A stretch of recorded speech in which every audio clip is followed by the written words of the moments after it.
Everybody hear me? Hello, hey Don, can you hear me?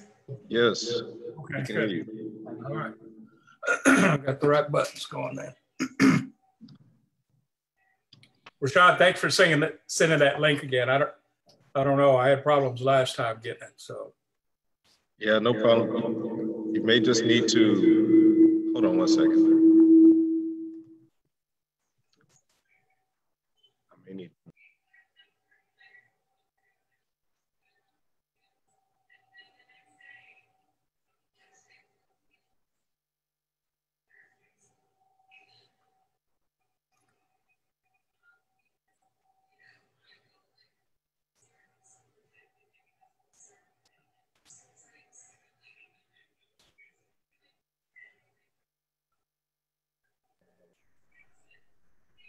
Test, test.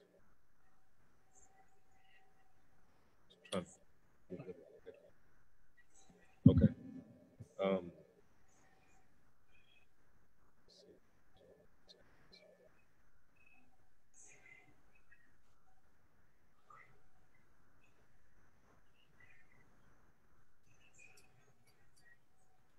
And Mr. King, to answer your question as far as email, you likely need to add the Sunnyvale meetings email to your approved email list. okay.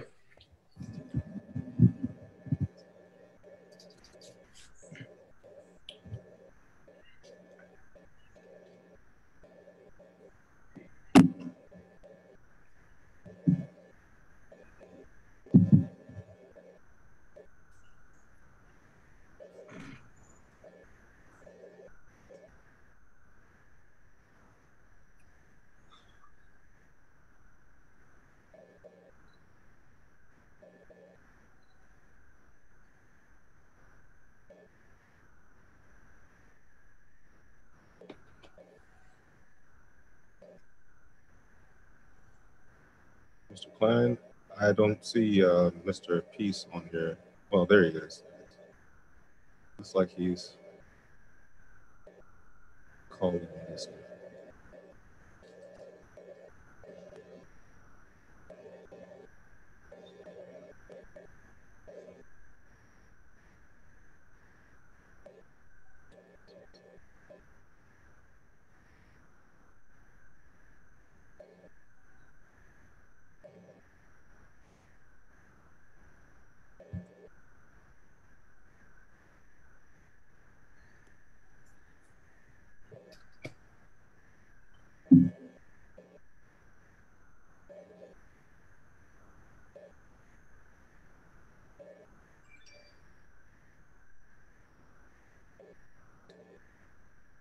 It has not started yet.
Okay.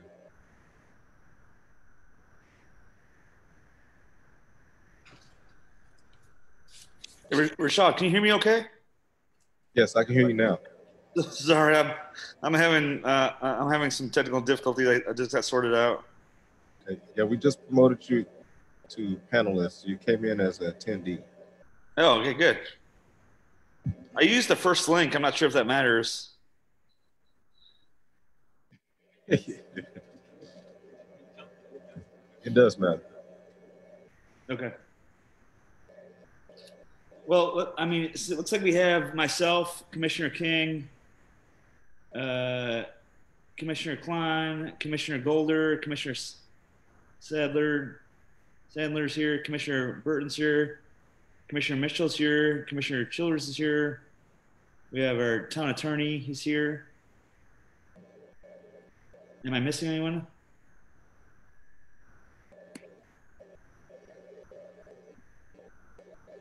That appears to be it. Great. So I'll go ahead and call the meeting to order. It's the Planning and Zoning Commission for Monday, June 15th, 2020, the 7 p.m. regular meeting. First item on the agenda is approval of the minutes from the May 18th meeting. Does everyone get a chance to look over the minutes?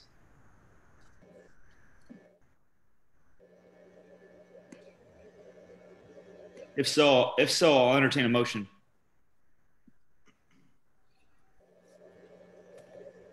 Mr. Chairman, I make a motion to approve the minutes of May 18th, 2020.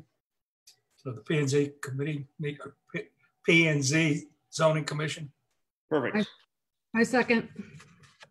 Perfect. Did you get that, Rashad? We have a motion and a second. Is that Ms. Mitchell? Correct. So moving right along, this is underneath tab 2 in our booklet. Discuss, consider, and act upon a request by Matthew Martinez to approve the Shiri addition, a minor plat at or about 401 South Collins. Again, this is tab 2 in our booklet. Rashad? Chairman, Commission. The applicant is requesting approval of minor plat, the Shri addition, in order to create 2 retail commercial lots. The subject property is located at 401 South Collins Road, which is State Highway 352 as well, at the intersection of South Collins and Wheatfield Drive. Unplatted property is currently vacant and zoned general business. It sits at the corner of that corner lot, which will allow for the development of O'Reilly's, the auto parts store that we recently approved the site plan for last month.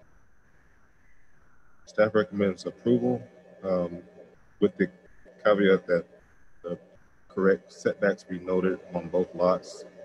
I forwarded that information to the applicant, and we're just going to hold on forwarding the plat until those appropriate setbacks are noted. Great, thank you, Rashad. It looks like the applicant's here. Mr. Martinez, do you want to say anything? Hi, everyone. No, not necessarily. I'm just kind of here in case you guys have any questions for me. Okay, perfect. Sir, for the record, can you just go ahead and state your name and address? Absolutely. It's Matthew Martinez. I'm at 2127 Rocky Branch Drive, Arlington, Texas, 76013. Great. Commissioners, any questions for Mr. Martinez? This is something we took care of, I think, last meeting about the Riley Auto Parts store, and there's just some things to work with the setbacks for. So, questions for the applicant? Hearing no questions, I'm going to go ahead and, for the sake of the town folk, I'm going to go ahead and open a public meeting. Does anyone here like to speak on this matter? Rashad, do you know if anyone wants to speak on this matter? No, we don't have anyone. If you would like to speak, please press *9 to raise your hand. Seeing none, I'll go ahead and close the public meeting. Oh, Looks like we have one that just raised their hand. okay. Do you want to let her speak or let him speak? Yes, it says HOA, yes. Mute. They're on mute. Okay, can you hear me? Yes. Okay. I have a question about the actual parking for the O'Reilly. Will it be a parking that's mandatory fenced in parking with an entryway as far as the back of the auto store? or will it be all open and no fencing around the parking at all? It will be designed open with no fencing, just like your normal retail store. Okay. And then on the entrance to it, are there mandatory 2 entrance, 1 exit, 1 entrance, or is there just random, you can cross through the parking lot? Well, there's be one point of egress and ingress on Wheatfield Drive, and another access point on South Collins. I was just wondering about people cutting through the parking lot with traffic getting more intense, or like more traffic. Is there any way to control that, or is there any way to? No, ma'am. In this scenario, there is no, I guess, a benefit to cut through the O'Reilly's parking lot. It is at the corner of the intersection of Wheatfield Drive and South Collins. So, Okay, so that Wheatfield Drive doesn't necessarily give you a shortcut. No. Okay, that's all I needed. Yeah. Okay. Yeah. Thank you. Yes, I'd like to interject HOA before you get off. Will you please state your name and your address? And if you are representing an HOA, what your position is with the HOA? Yes, I think I was muted when I stated my name, but my name's Pam Hollett, and 468 San Gabriel Drive, Sunnyvale, and I am an HOA member. Yep.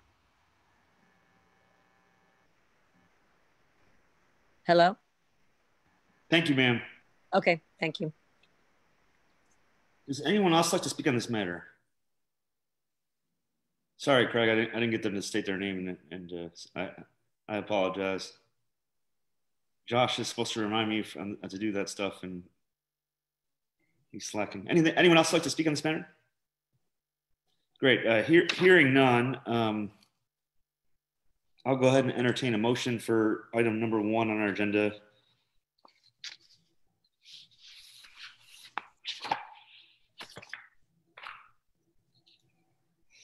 I guess it's really item number 2.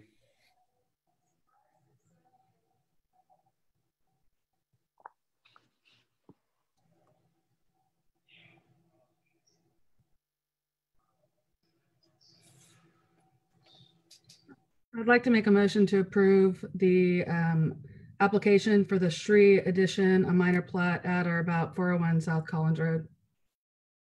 Second. Great, thank you. I have a motion and a second. All in favor? Aye. Aye. Aye. I guess I didn't do a vote for the minutes, Rashad, but I assume there was no issues with the.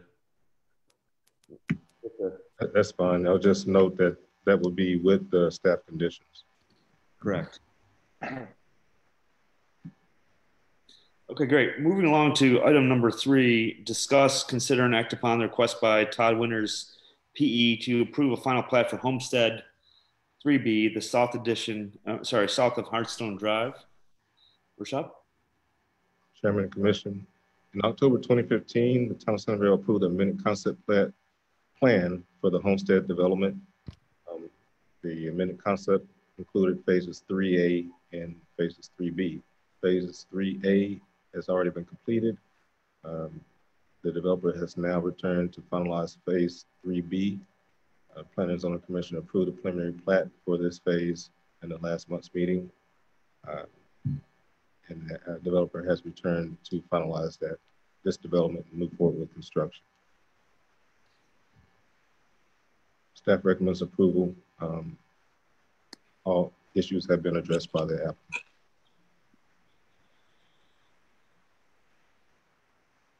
Great. Rashad, is there anyone here to speak on this matter? Mr. Chairman, can you hear me? This is Christopher Jackson. Yes, sir. I can hear you. My name is Christopher Jackson. My address is 600 North Pearl, Suite 650, Dallas, Texas, 75201. Did y'all get that? Did y'all get that? Okay. I'm here to answer any questions. This plat conforms with the preliminary plat in every way, and we're ready to deliver more lots to the great town of Sunnyvale. And I'm here to answer any questions. Great. Commissioners, any question? I mean, this is about as straightforward as it gets. Questions for Mr. Jackson? We do have one attendee that has raised their hand. Okay. Ms. Williams, do you want to talk? Hi, I'm Leanne Williams, 321 Overdale Court, Sunnyvale. Okay. Thank you. I am the president of the Homestead Homeowners Association. Okay. This is the first we're seeing of this. Unfortunately, we didn't receive the town notice about it. Just happened to hear that it was on P&Z tonight. I did want to ask if the HOA is going to have the opportunity to look at and approve irrigation and landscaping for this section. I will note that the civil plans are being finalized right now as far as review is concerned with the town. During the civil plan review, staff reviews the landscaping as proposed by the ordinance, the development ordinance for the homestead. So we ensure that there's compliance there. But I know that there in the past that the developer has worked with the HOA with regard to transitioning those HOA maintained areas. So I'll let him speak to that point. But as far as what was required to be developed, the staff is assuring that that is being finalized. Ms. Williams, do you have a specific concern about the irrigation or landscape? Yeah, we do have some concerns about the phase prior to this. 3A was a little light on the irrigation, so we're having trouble keeping some of the trees alive. And then that big section of land that's way over in the it's a common area that we've been mowing, but it'll have a cul-de-sac basically now over, I guess, in the southeast corner. Yes. Just wanting to know if there's going to be any irrigation added to that at all, so that it doesn't look like a dead field half the year. Sure, and I can address that. I don't have the plans in front of me, but we are the section we're going to be dedicating. We're putting some irrigation in. There's a previous very large section that's already been dedicated to the HOA. That area is not ours, so we're not touching, obviously, but we do plan on keeping the same level of irrigation coming down Jobson, putting the trail in, and then there's a little section over there that we're going to dedicate. It'll be irrigated. And those plans are into the city, and they've been in there for, I think, 3 or 4 months now. So, and we will walk it at the very end of the HOA. When we sign off, the HOA is going to sign off as well. Okay. Ms. Williams, does that address your concerns? Yeah, as long as we're going to get a chance to look at it to prevent any issues that we're currently having, that'd be great. Yes, it's my understanding, Rashad, there's a irrigation plan and all that stuff comes with the site plan, right? Correct. With the civil plans, there's irrigation included in that. It looks like Miss Carter wants to talk on this matter. I'm not sure if that's. I'm looking at the chat. I think she wanted to talk on the prior matter that we've already voted on. Okay. Is she on the call or listening? I assume so. Ms. Carter?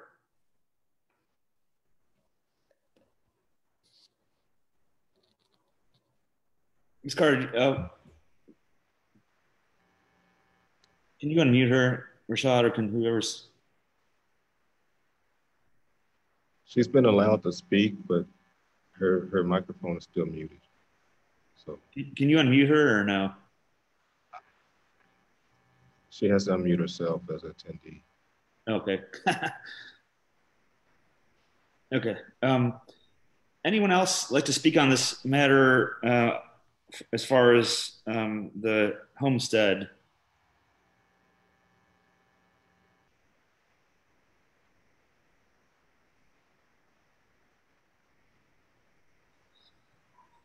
Rashad, do you know anyone else who wants to speak on this matter besides Ms. Williams?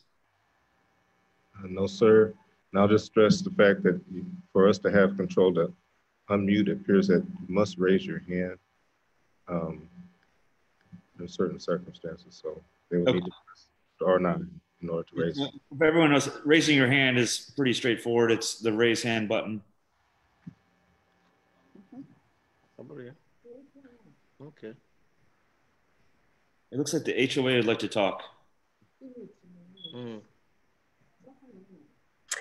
Yes, this is Pam Hollett again at 468 San Gabriel Drive in Stone Canyon.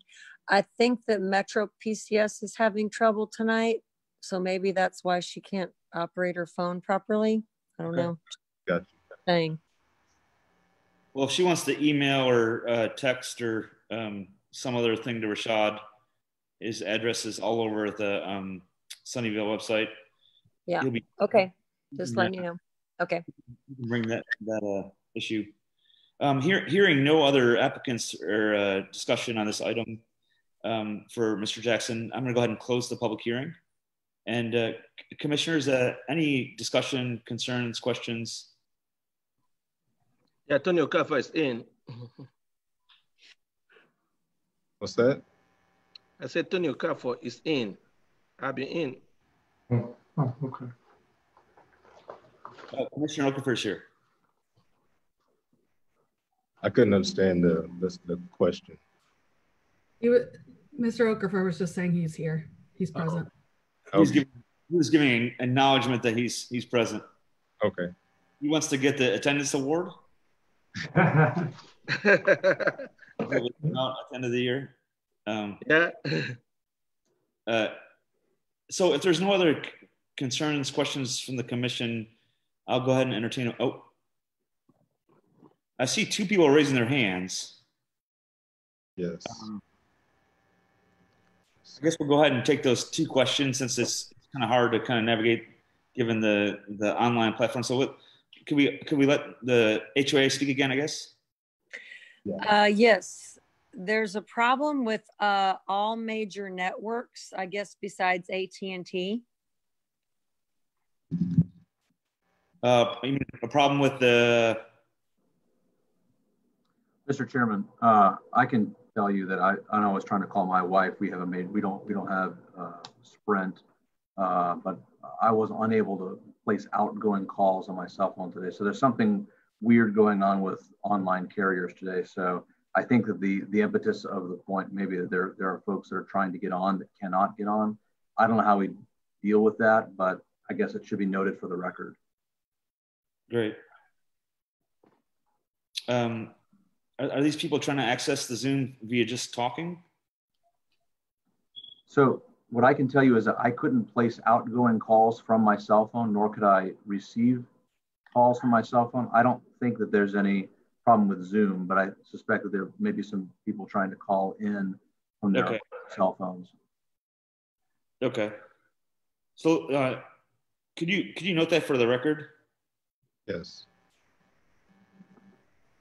It does seem like there's an issue with the cell phone service. I'm not sure about landlines, but currently we show a total of 7 call-in listeners. Everyone else is attending by computer. Okay. Yeah, I think it's cell phones. So landlines, I think landlines are working, but cell phones are something up. Maybe we could get through the chain of people that Rashad's email is open for questions, and you can just email him directly with if they have specific issues they want to bring up. But I think we need to move along. Commissioner Peace, can you hear me? Is my microphone working? Yes, sir. Oh, okay. Yeah, in the chat window, I'm seeing a comment about our real estate. O'Reilly, do we need an O'Reilly for I guess it's a previous okay, I see that. item. But I guess the thing is though, Mr. Jackson, Rashad, is that we really don't determine who the clients or who the end users are. What type of who or what they put there. We just approve based on our town rules and regulations. So we really don't have any say in who or what. You know, we can't say no, you can't put a McDonald's, but yes, we'll take a Wendy's, or no, we don't want this or that. But we are here to make sure we uphold the high standards of the town with what does go in. Yes, sir, you're correct. Yeah, so hopefully Mrs. Carter, Miss Carter heard that unfortunately end users of platted and approved that don't need an SUD are sort of good to go, right, Rashad? Yes. Perfect. Okay. Coming back to this agenda item. Hold on one second. I have a text that we received from a Bill Metzger to our town manager. We noted that we may have some issues with regard to receiving information through Zoom, and so we provided a text message. Her email, her text, her phone isn't. Okay. It looks like Mr. Luna wants to speak as well.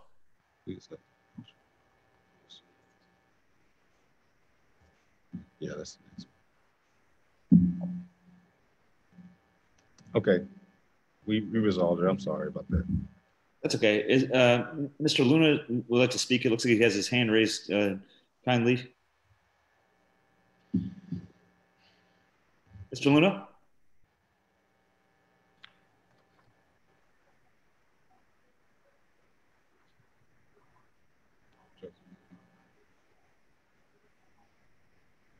He's unmuted, so he can speak. Okay, great. Mr. Luna, can you hear us?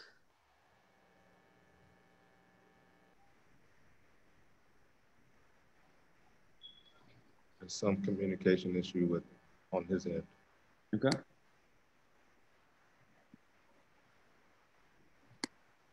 You can certainly type it in the chat window if they are on the Zoom. I'll give him a chance to see if we can resolve it. Okay. Seems like we have to give some more extra time because of the issues. The online seem to cause issues. Oh, there he is. Mr. Luna, can you hear us?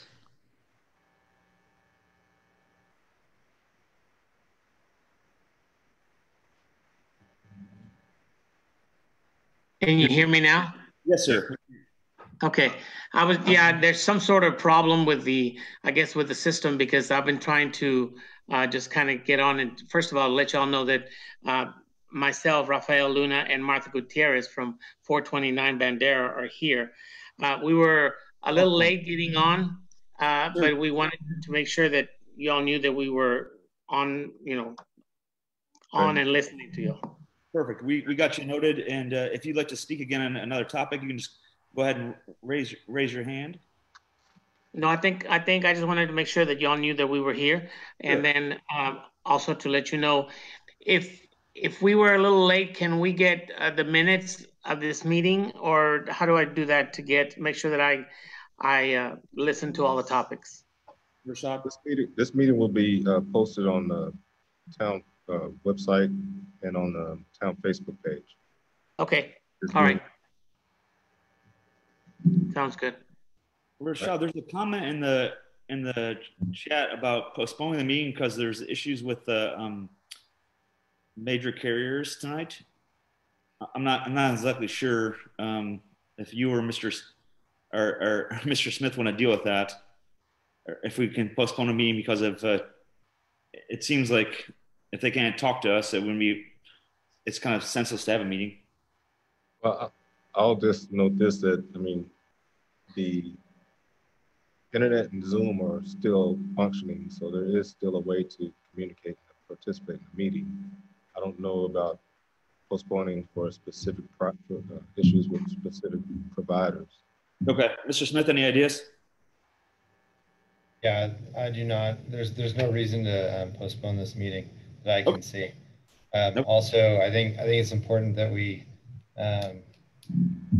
tailor our comments to the items that we're discussing.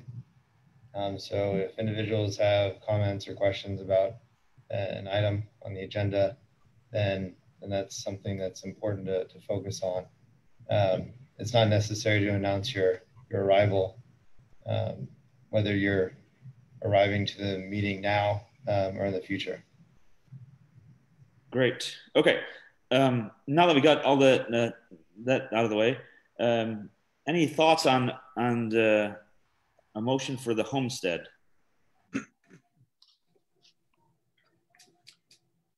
Mr. Chairman, I make a motion to approve a final plat of the Homestead Phase 3B addition south of Hearthstone Drive. Great, thank you so much. I second. Second. Oh. Okay, great. All in favor? Aye. Aye. Aye. Is there anyone opposed to this agenda item? Great. Looks like it's unanimous, Rashad. Who seconded? Ms. Mitchell. Ms. Mitchell. She's good for a second always. Okay. So moving along to the next agenda item, which I assume is why a lot of people are here for this, is to hold a public hearing, discuss, consider, and act upon requests by Jared Helmberger of Epsilon Land Development to approve a specific use designation at a site plan for school, college, or university. That's the Pinnacle Montessori School. Use in daycare slash childcare. Use at or about the northwest corner of Bandera Lane and Clay Road. That's tab 4 for the commission. Rashad, would you like to go ahead and introduce this topic for us? Yes, Chairman Commission. The applicant site plan and SUD to allow for the private school and daycare childcare use. The school of business in question is noted as Pinnacle Montessori School. The location is shown on the screen. Is at the intersection, the northwest corner of Clay Road and Bandera Lane. Unified Development Ordinance requires an SUD for these specific uses. And also for new development, we require a site plan. The subject property is approximately, well, the subject site plan shows 2 lots. Lot 1 has been designed and it's not a part of this proposal. It is about 0.98 acres. The subject property for the school use would be 1.2 acres. It's 1.62 acres. It's noted as lot 2 on the site plan. The proposal is for an 11,000 square foot building and is subject to the regulations for the Clay Road corridor. The applicant has met these conditions, but he has requested a few exceptions from, he has met the intent of these conditions, but he has requested a few exceptions from some of the architectural standards with regard to the circular driveway with drop-off canopy that was required for unloading spaces. He has a canopy, but it's not a covered space as required by the UDO. Also an exemption from the articulation requirements. The building will have articulation, but we've had this issue before in the past where the articulation that's noted in the UDO calls for some extreme transitions between the facade and the articulation, like 5 feet, that with this size building would not look appropriate. Look appropriate. That type of articulation would be more so intended for your big box developments. Staff has noticed some other details with regard to the specific use destination review requirements that should be looked into as part of this application. And the other details as far as the exemption requests are noted in the staff memo as well. With that being said, I will say staff recommends approval, but with regard to exceptions, we don't foresee that they are excessive, noting the fact that the applicant has kind of gone above and beyond with regard to exterior materials and some of the landscaping that he's proposing. We will note that the screening wall location needs to be finalized. The UDO requires that the screening wall be placed along the northern boundary of this lot in the Stone Canyon subdivision. But if you look at the images, you'll see that the site slopes off on the back side. Because of this, the site will need to be filled in for the building, and a retaining wall will be located on the back side of the property. The building itself will be elevated a little higher than a screening wall. The screening wall would be located here. If we were going to go by what the UDO states, it should be located along the property line. The retaining wall is located here. And of course, the building is located here. Staff recommends that the screening wall start where it would normally be located and actually run along the rear of the property on the northern side on top the retaining wall. That would fully screen, or at least screen to the most of its ability, the proposed use from the Stone Canyon development, as opposed to it being located on the property line boundary. A minor plat and approved civil plans will be required prior to construction. Any required site detention will be addressed during the civil plan review. If this is approved, the engineering staff reserves the right to request detention upon civil plan. Staff comments.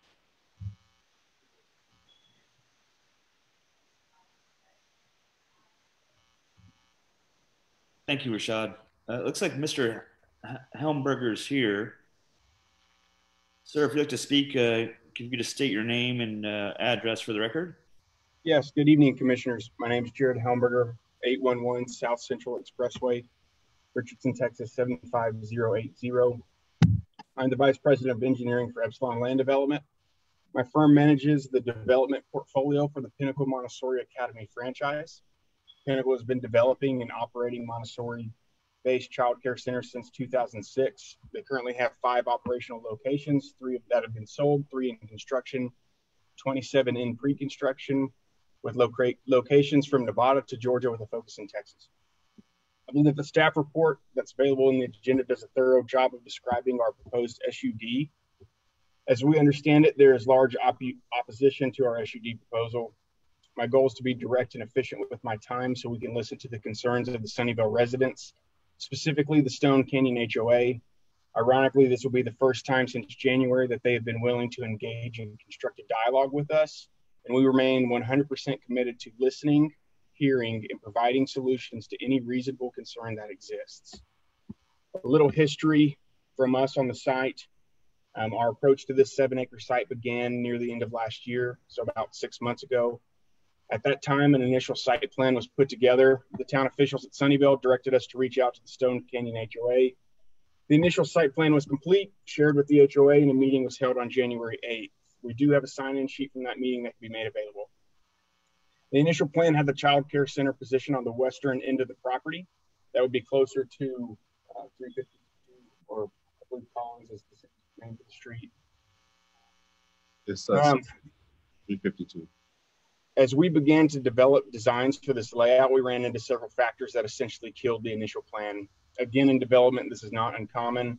If the commissioners wish for more detail on these controlling factors, I can relay that information at the end of this. The best solution was to move the location to the eastern portion of the property on the other side of the existing creek. We discussed our proposed changes with Mr. Jackson, and he stated in an email, and I quote, "I think that location will be best for access purposes," reinforcing the conclusion that we had come to separately. This brings our timeline to the middle of April during the height of the COVID health pandemic. Obviously, we couldn't propose a meeting with the HOA, but we wanted to be transparent. We were committed to being good neighbors. On April 23rd, I reached out to the HOA by email to inform them of the changes. I directly asked them for Mr. Hernandez's email address, who is the only homeowner to share a property line with us. On April 27th, a series of 4 exhibits and a thorough memo describing the development were sent out. One email directly to Mr. Hernandez, one to the HOA representatives to share with the remaining residents. Included in the memo were instructions that if anyone had concerns, they could contact me directly and I would be happy to discuss. We only asked that comments be provided prior to our submittal into the town so they could be included in this proposal. The same exact documents were sent to town staff. Prior to the town's submittal deadline, we received comments from the town and incorporated them into our proposal. We received 0 comments from the HOA, Mr. Hernandez, or the residents of Stone Canyon. I sent a separate email to Mr. Hernandez and the HOA representatives prior to our submittal to ask if they had any comments or concerns. I received 0 response. 2 weeks later, after the submittal had been made, I received a phone call from Mr. Sandler asking for clarification on a portion of our plan. I responded and provided the clarification. I was told that someone would follow up with me the next day to discuss the concerns, and I received no call. The next week, I followed up directly with Mr. Sandler. It was at that time that I was referred to Mr. Raha and Mr. Hernandez, stating they would act as liaison on this issue. Keep in mind that up until this point, I hadn't received information on any actual issue. My response to Mr. Raha and Mr. Hernandez was to please let me know if they had any additional comments or concerns that we could take into consideration. I received no response. It wasn't until last Thursday that we were made aware of the petition and the opposition against our proposal. It's important to note that between the moment the plan changed in in January and now, we responded to 2 different rounds of town comments and made modifications to our plan accordingly. We received no comments from the HOA. I don't know why we didn't receive any feedback. I personally don't understand the tactic, but myself and my client still stand 100% committed to listening and addressing any reasonable comment that may exist. I've summarized the concerns that have been made available to us, and we'll begin with addressing the concerns from the online petition. To verify, as of 3 p.m. today, it had 189 signatures requesting that we be denied. I'm not certain how many of these signatures are town residents or Stone Canyon residents. To reiterate, this is a summary of the concerns that I've received. The first concern claims that the child care center is not accredited. Ironically, child care centers in Texas are not accredited. They are licensed by the state. To obtain a state license, you are required to meet specific standards by the state, including background checks and health and safety measures. There are no publicly funded accreditation groups. The 2 national groups that provide the accreditation stamp are privately funded companies. However, this is not a typical child care center. This is a Montessori geared child care center. Montessori schools are of the highest standard and are on the forefront of education. All of our directors and teachers are required to be Montessori certified. This is typically achieved through the American Montessori International, American Montessori Society, or North American Montessori Center. It can also be done locally through Collin College.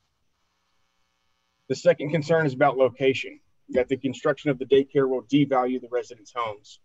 Ironically, the property that we're developing isn't zoned residential, it's zoned commercial. It's been zoned commercial for as long as the sellers own the property, and I'm willing to bet it's been zoned commercial prior to the development of the Stone Canyon neighborhood. I can't understand how someone would be surprised by commercial development on commercially zoned property. Whether our SUD is approved or not, development is going to occur. It really isn't a matter of if, and it's more a matter of when. Luckily, the town development standards have very strict buffering standards.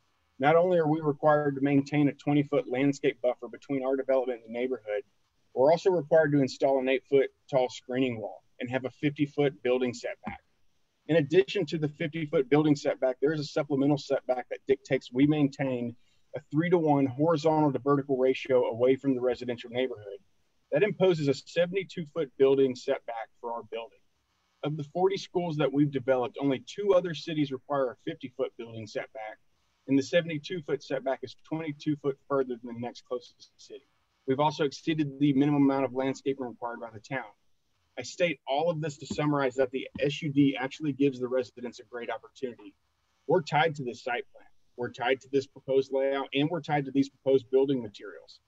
After the passing of House Bill 2439 last September, any other commercial development that comes in will have the freedom to use whatever building materials they deem appropriate. The buildings we construct are prototypes. We've modified this particular prototype heavily to increase the amount of stone. This will probably be the highest quality child care center constructed on the east side of Dallas. Our Rockwall site has half the amount of stone as this school. This SUD is a great opportunity to ensure that what gets developed here is to the highest standard. The third concern is directed at traffic safety. I want to reiterate that Clay Road is a fully developed roadway section. The town has a master thoroughfare plan. That plan is developed by professionals. The thoroughfare plan dictates that Clay Road is a 4-lane divided section. Clay Road is currently built as a 4-lane divided section. That means it adheres to the requirements set forth in the master thoroughfare plan. To date, we have not had a traffic impact analysis performed for this property. This is something that we do on 98% of our developments during the engineering design phase. We certainly will have one done for this property. That analysis will take into account traffic counts and help us determine whether turn lanes are warranted for our development. If improvements need to be made to the public's roadway, we will do it. At no time have we ever been interested in creating a traffic situation that isn't safe for our children or our parents. It appears the actual traffic issue is with the proposed driveway along Boaz Road. Specifically, any potential issue it might have infringing with the existing gates. The HOA states that they are a gated community, but that is not factually correct. We did believe the HOA was gated, but after this issue was raised, we realized that those gates don't have access codes. Those are motion gates. In order for gates with codes to be installed, the HOA would have to take ownership and maintain the roadways, which they do not do. The town owns and maintains the roadways, which means these are public streets, not private streets. Your town has very specific driveway spacing criteria for public streets. We meet this criteria. If in fact our driveway is placed near the motion trigger for the gates, we certainly can move it a little closer to Clay Road. We just were not made aware prior to reviewing the comments. A full TIA will easily determine what steps need to be taken to ensure safety for everyone. That is a vow we always take as civil engineers. The last comment we've been made aware of was from Mr. Bradford, who lives adjacent to the existing floodway running through the neighborhood. He stated a concern that the development will increase the flow of water behind his house during rain events. If I lived there, I certainly would share a similar concern. However, once again, the town of Sunnyvale has very specific development standards for this type of situation. In fact, it's extremely common misconception that development causes flooding. However, this couldn't be more incorrect. State law dictates that you are not allowed to flood your downstream neighbors. The town's development standards will require us to perform a hydraulic study on this floodplain channel to evaluate the impacts of our site. Any increase in runoff that we create will not or will need to be mitigated by us. This is standard practice across development. As this site doesn't have space for an open detention pond, we can utilize underground pipe systems to detain and mitigate any increase in flow that is caused by our development. Mr. Bradford provided videos and photos of floodwaters behind his house, but to be frank, that is likely why that is a flood channel. When it rains, the rainwater needs to be conveyed. The engineers of that neighborhood placed a park in the area, which is common practice with flood zones. That's why golf courses are often located along floodplains. When it rains, that system will be utilized to convey the flood waters. That is also why the houses are lifted so high off the ground. Again, we will be required to develop to town standards. We will mitigate any increase in runoff. We can also impose erosion control measures that prevent any further damage. In summary, I believe we've been very open and transparent through this entire process. We have done our best to keep both the town officials and the HOA in the loop with our plans. We have offered several opportunities to address concerns. One way or another, at this time or in the future, this site will be developed with a commercial use. Our SUD gives the HOA the best opportunity to have their voices heard to ensure that what gets constructed is of the highest value. At this time, if the commissioners have any questions, I'm available to discuss, and I look forward to understanding any additional concerns. Thank you, Mr. Homburger. I'm sure this is the first time you've dealt with Sunnyvale, and I appreciate all the work you did. And I know Rashad's probably worked as he always does to kind of make it, we're a unique, I think of us as a unique city. We have a lot of people that want to stay active and involved in our zoning and planning. And I see that as a positive thing rather than a negative thing. And I think our standards, however strict they are sort of a highlight of who we want and how we want it, sort of. So for the commission, if you have specific questions for Mr. Hellberger, I prefer to hold them till later, because I think in my experience, and if anyone disagrees, letting the public talk in these situations is better than sort of like hashing out and then coming, if anyone has any concerns. So he'll be here, obviously everyone will be here. I do want to say one thing before we open up the public hearing, and I will open up the commission, is if the traffic impact study is going to be important for Rashad, right? We're going to do a traffic impact study that's going to happen later that will kind of go through traffic issues. And for flooding, there'll be a flooding impact study or a flood study. Correct. As we move forward, if this is approved, our town engineer, if he feels as though there's a need for those additional studies, he will require them during the civil plan review. So they'll have to be approved prior to construction, period, if that's needed. He is here on the Zoom meeting, our town engineer, if anybody has some questions in regards to that process. So commissioners, any questions for Mr. Helmberger right now? If not, I'm going to open up the public hearing. We can always come back and ask questions later. I wanted to get to the public as soon as possible because I think that there's some important things that should be discussed. I mean, Mr. Helmberger did a great job of summarizing, but I think we should come back to the public first, if you're okay with that. Mr. Chairman, could I ask Rashad one question real quick? Yeah, of course. Yeah, Rashad, could you give us some examples of what other commercial type establishments could be built in that location? Off the top of my head, I mean, any office, general commercial, not general commercial, but this is general business zone property. So anything that could be allowed, that is allowed currently that you see on South Collins Road, could be allowed. I mean, the only reason we're addressing this is because colleges and daycares require an SUD. Yeah, okay. Correct. Thank you. Great, thank you. I have a question for Rashad. Yes, sir. Did you say that they're going to have a hydraulic study? That has not been required, but our town engineer reserves the right to require that. At this time, this location is downstream from the Stone Canyon development. But in any development, if there's any concern with regard to it hampering upstream or downstream flow, a study will be required. We just haven't gotten to that point yet with this development, and our town engineer at this time doesn't feel that it would be needed. If there is, it will likely be because of the limitations of the site, underground detention required. Okay. Another question for you. The parking lots they have there, did you look into that? Is it okay by the town?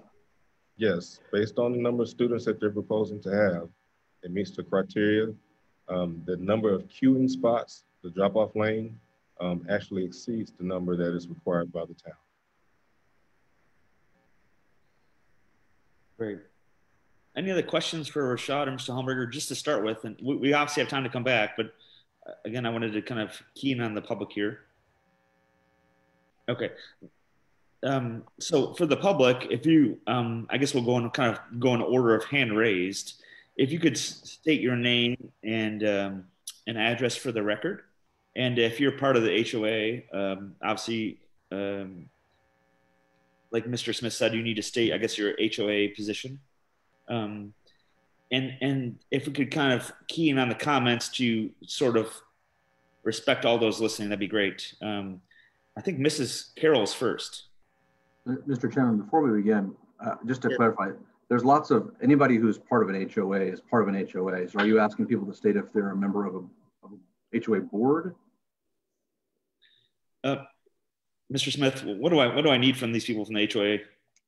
So what I was referencing is the speaker earlier had HOA as their name. So the comment was meant to request that if anybody is representing their HOA to state the HOA that they're representing and what their position is within that HOA.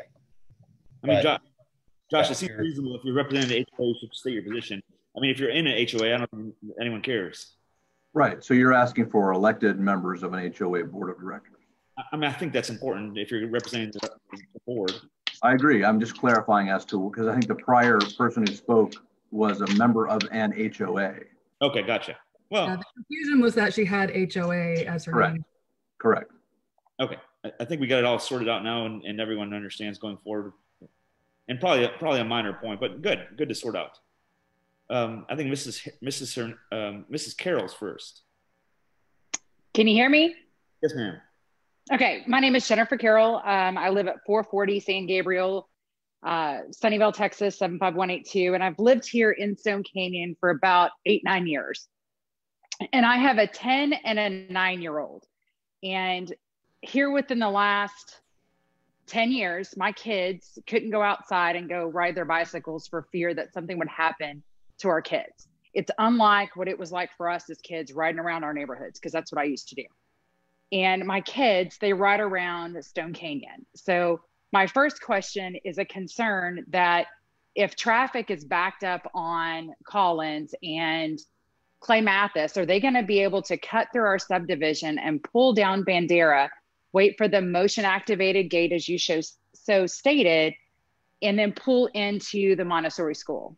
So my first concern is how do we know that those individuals are going to adhere to our stop signs? How do we know that our kids are going to be safe? Because at that point, my kids are no longer safe to ride their bicycles from my house to the neighbor's house 3 houses down, because we don't know what kind of individuals are coming into our neighborhood. So that's a concern that I have. I have a concern that on Clay Mathis, it is a heavily driven street by 18-wheelers. And when I tell you, if you get ready to pull out on Bandera and you're going to turn right and head towards Collins, people are flying. So I would have a concern that kids entering and exiting their parents' car, is that even a safe zone for them to load and unload? Okay. My next question is for the town and for our HOA, because I know that they're listening. If there is flooding issues, are y'all prepared to install sub pumps down the road? Because what happens, and I've had to experience this, is that water can travel. You may have an underwater spring that, because you develop an X plot of land, that decides to move to a different area underground. And only because I've had to do this with my business, we had to install sub pumps. But I would want something in writing, or I would think that this town would want something in writing that states that y'all are going to agree to install sub pumps in the event that happens, and or take care of any type of water issues that do come up. Is that going to be in writing? Or is that something that, oh, we're going to fix it, but then 2 years down the road, don't do anything with it? We have some general questions and concerns with our HOA, and I can assure you that there are several residents that are listening in that have concerns about this Montessori school. We have concerns because of why we moved to Sunnyvale. It's a small, unique community. Unlike living in Mesquite, unlike living in 40, unlike living in Rockwall that are totally built up, we have a small, tight-knit, unique community. Let me pull up my pictures real quick. So concern is the increased traffic on Collins and 352. At any given time when I get ready to pull out of my subdivision in the morning, when I get ready to go to work, there's not a light there. Collins needs to be at least extended to a 5-lane with a light, so that way you can get in and out of that entrance and or turn in. At the same time, right there at Bandera, so that way these kids are safe, because we have to care about these kids in the event that this Montessori school comes. Is there going to be a light there so that way traffic can slow down before you get to Collins and Clay Mathis? Hold on, let me go back to my picture, sorry. Again, the safety issue. We don't want any of these cars in our neighborhood. I mean, and it just sucks because we had no idea. We had no idea until right before COVID happened that y'all even wanted to come into our community. And then this is the last time that we've heard about it. Everybody was told, hey, be on this Zoom conference call. That's what sucks. So that's really all I have at this point in time. Great, ma'am. I've kind of jotted down your concerns here. I just want to summarize and we'll kind of come back and try to address them all. Your first had to do with traffic signs and cut-throughs. Correct. Your second had to do with the loading and unloading of the school and whether or not there is a plan for the safety of the children. And then the third had to do with the general heading of water issues, specifically the subheading of flooding. Correct. Do you have any other issues you'd like to address? That's all at this point in time. Great. Thank you, Ms. Carroll. Thank you. Mr. Hernandez, you're next.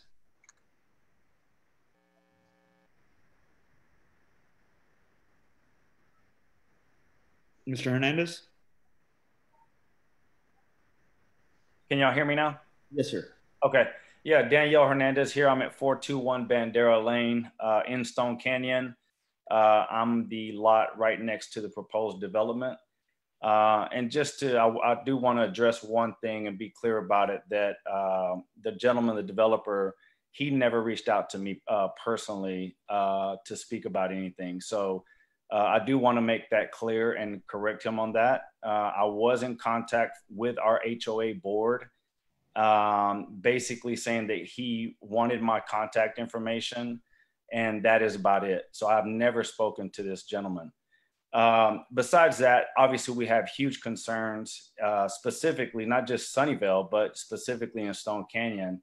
Yes, about the safety. Obviously, between Clay Mathis and the entrance of this proposed daycare, there's in our gate, which, by the way, the entrance to the daycare is right at our gate and right at my property line. We're talking about maybe 50 to 70 yards to Clay Mathis. So anyone turning into our street obviously is gonna create traffic. It's gonna be a huge issue. Again, I think Ms. Carroll brought it up, with all the stuff going on Collins now, you know, that's already a busy street. So this exit on Bandera Lane to Clay Mathis has been a huge blessing, basically a safety exit for us to get in and out of our subdivision. Well, this daycare is going to completely contradict that, and we will not have access to a safe exit out of our subdivision. So obviously the safety is concerned. Again, Ms. Carroll brought up the safety concern about the 18-wheeler trucks. That's great that y'all can do a traffic study. Obviously, I live closest to Clay Mathis. I know the traffic that goes up and down that road, and it's on a daily basis, all day, all hours of the day. 18-wheelers are flying through that curve right at the location of the proposed development. So I know the safety concern of 18-wheelers going up and down Clay Mathis. Again, we're talking about the safety concern. We're talking about the property values, decrease in property values. Again, Ms. Carroll brought up a great point. I built my house 16 years ago. I've been here in the subdivision. I have 3 daughters, 3 young daughters. We wanted to come to Sunnyvale because of the safety, because of the unique community, small community that we have here. And absolutely the strong property values. This is going to hinder that. This is absolutely going to have a huge negative impact on our home values, specifically in Stone Canyon. And I'm not okay with that. I'm absolutely not okay with that. Sure. I'm sorry. When you say this, you mean any development there, or specifically a Montessori school? No, I think because of the way the proposed development we're talking about, again, we're going back to the safety issue of that there's an entrance to a daycare. I think they propose over 150 kids. So now I think they put down the operation of times for this business: early morning, 6:30 in the morning till late evening, every single day. Over 150 families coming in and out of that Bandera Lane, which is, again, we talked about 50 to 70 yards to the gate. Yeah, that absolutely would have a huge negative impact on our home values there because of the entrance to a daycare. Absolutely. So no, I'm not okay with that. And again, we came here. I have 3 daughters. We do have gates. It is a gated community. You know, I know the developer mentioned that we were not. We are a gated community, and it is safe for our kids. This is going to completely have a negative impact on that. Absolutely. So I have a huge concern with the safety, and obviously the home decrease in property values. And again, the congestion that's going to build up on Bandera Lane is going to be ridiculous. I mean, with all due respect, I think this is probably one of the worst possible locations in Sunnyvale for development like this. Great, sir. I think if I can summarize your concerns, in addition to Mrs. Carroll's concerns, traffic, safety, and you've added the 4th concern of property values, and what really is summarizing of the high volume of traffic decreasing your property value. Does that summarize your concerns? Yes, sir. That is correct. And again, I want to make it clear that, again, the huge concern about the property values is, again, we moved here to Sunnyvale to protect that. We know the strong property values that this community has. It is a tight-knit community. And we want to make sure that we're all, as neighbors, protected as Sunnyvale residents. And so, yes, I absolutely have a concern with that. Great. Thank you, sir. Mr. Hernandez, could I ask him a question before you go to the next? Yeah. There's literally across the street on Bandera, there is a new house that was just built, a very nice, very large house. Can you please inform the P&Z Commission about the proximity of that home in conjunction with the proposed site? Yeah, so this new home that was just built, I want to say right before Christmas, I want to say the family is on this video as well. I know my neighbors across the street should be on this video. It looks like Mrs. Pruitt is there. And yeah. Josh, are you okay with her speaking to that, answer your question? Yes, let me just ask, so yes, but one more question for Mr. Hernandez. I mean, what specifically how close will this site be in terms of spilling out to your property, and what is your expectation in terms of what it will specifically do to your home property value? Yeah, so again, because of the proximity of, the proposed development, from my understanding is, and what I see in the picture that's on the screen is the entrance literally right at my property line. The entrance to a daycare right at my property line. Cars going in and out all day, every day. The entrance as well, not only my property line, but it is also at our gates for entrance and exit to our subdivision. I'm the first house, so again, that's on my property line, and the gate is right at that property line. So that is a huge concern. Again, the way I leave my subdivision is going in and out of that gate, because we know that Collins has gotten a little busy. So I tried to avoid going out the front way. So I know that that's going to be a huge issue. I will not be able to exit or enter from Bandera Lane. I mean, literally the congestion there is going to be a huge issue for any of our neighbors coming in and out of that gate. And so I think that's going to present a huge issue of entering or exiting our subdivision at any point. Would there be a similar issue if the site plan was proposed more towards the west, as the applicant initially referenced in his opening statement?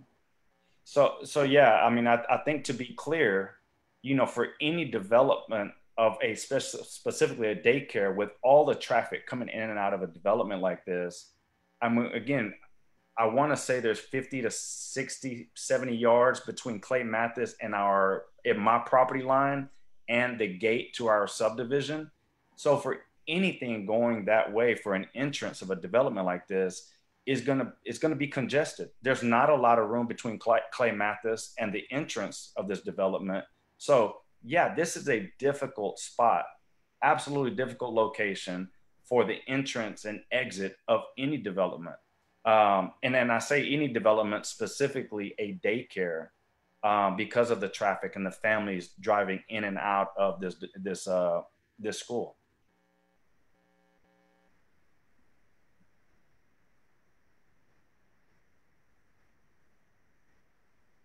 Josh, any more questions for Mr. Hernandez?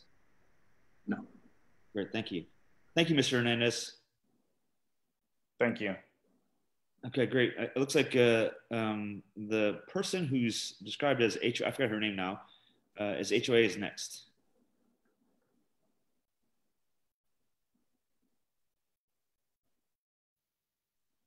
Okay, can you hear me, Pam Hollett?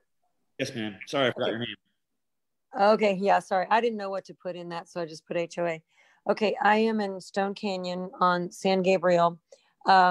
Any proposal for any school whatsoever is usually with a long residential street to accommodate coming and going from that school to and from that. Rarely is a school entrance put on a corner like this off of a busy road.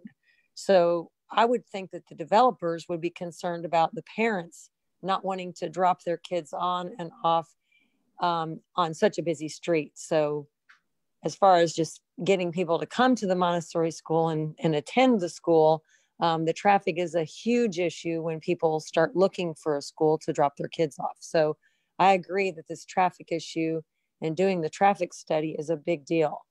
As far as putting, I think it says lot 1. Okay, so where it has the big square on the east side and it says lot 1, I can't see it very well, that goes up against Bandera Lane. Would that right there be actually parking lot area? Yeah, where you've got your cursor, it's pointing to lot 1. Judd. It says lot 1, future development, and it's a blank square with a couple of lines. So is that all open space for parking? No, ma'am. Lot 1 would be open to development based on the regulations that are required for general business. Okay, so will that be grassy area? It will be grassy area for right now. Okay. May develop something there. Of course, again, it'll have to be something that's allowed by the general business zoning district. Okay. And so that lot right now is currently not being purchased by the Montessori school. I can't say if it's purchased or not. I can just say that that's not being developed. Right? Ma'am, lot 1 and lot 3 we're not even considering those for as far as the topic from today. Okay, well, I was wondering was a runoff, the water runoff issue. So I thought if that was going to be cemented and parking and back up to Bandera, but if it's going to be grassy area, then that cancels my concern. So, well, eventually it will be developed, and like all development, there'll be a hydraulic study that will measure water coming in and coming off it, and so that's to be the future, but not even today. Okay, all right. I just didn't know if the Montessori school owned that section and it would be developed by them, or if it was just a blank. Okay, thanks for answering my question. And your concerns seem to be around the water issues and the safety as well. Any other concerns? Yes. Mm-hmm. And also the property value, because once you get a backup like that, then people, when they come to buy in the neighborhood, or if they come to try to develop in the neighborhood, they're going to take into account that is a very busy, active place, and it's hard to get into your own home where you're going to buy. Yes, ma'am. Okay. Thank you. Mm-hmm. Thank you. Ms. Pruitt, you're next.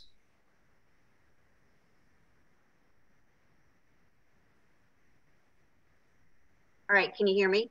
Yes, ma'am. Okay, Karen and Jeffrey Pruitt, I'm going to say a couple of things. You have a nice house over near Stone Canyon. Yes, sir. We built this house. We moved in at the end of September. And so we are not in the homeowners association. However, the first we found out about this was about a week ago when we got a letter in the mail. We have concerns that it's directly across the street from our house. People are going to be pulling up into our driveway to turn around. It's going to be heavily congested.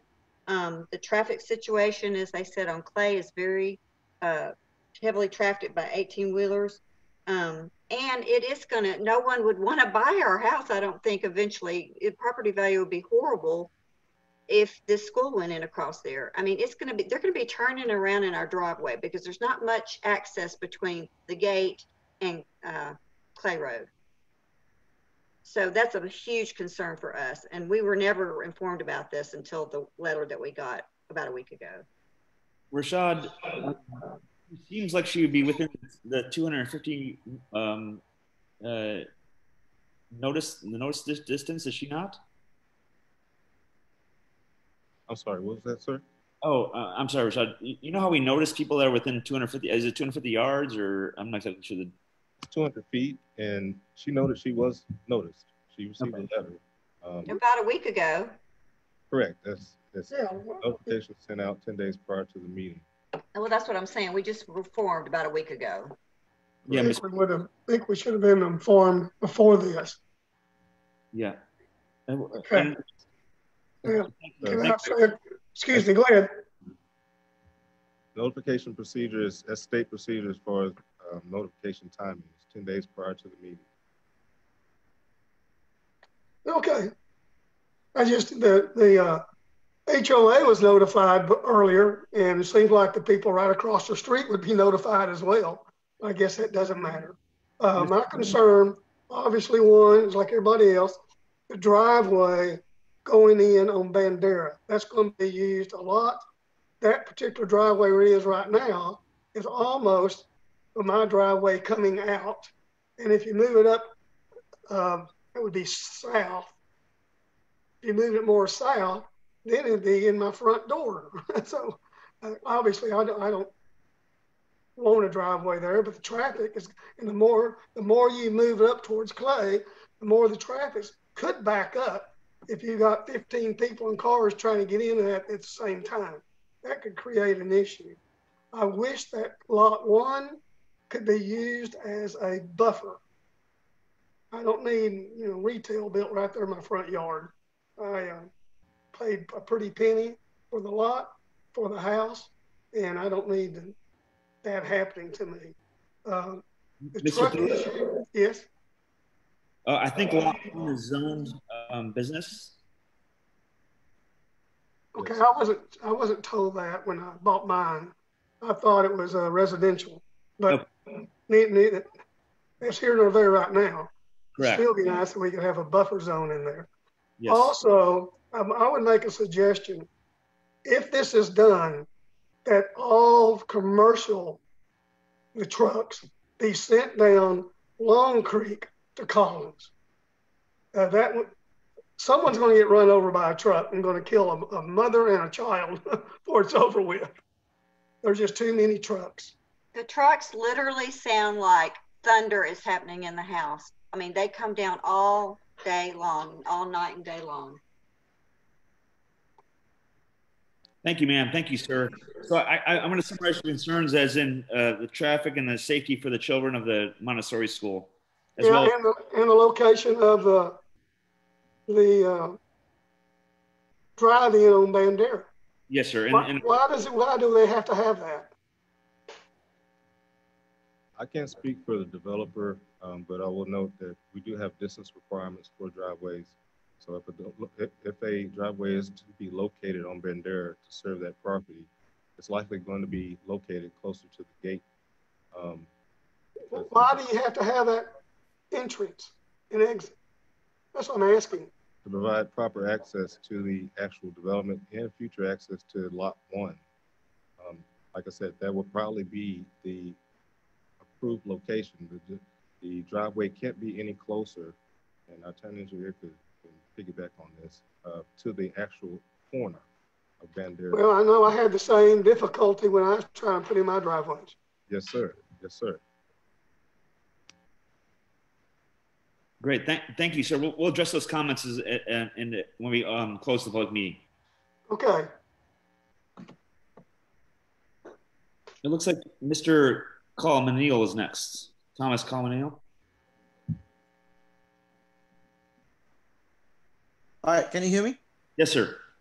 All right, my name is Thomas Colmanile. I live in 446 San Gabriel Drive, Sunnyvale, Texas, 75182.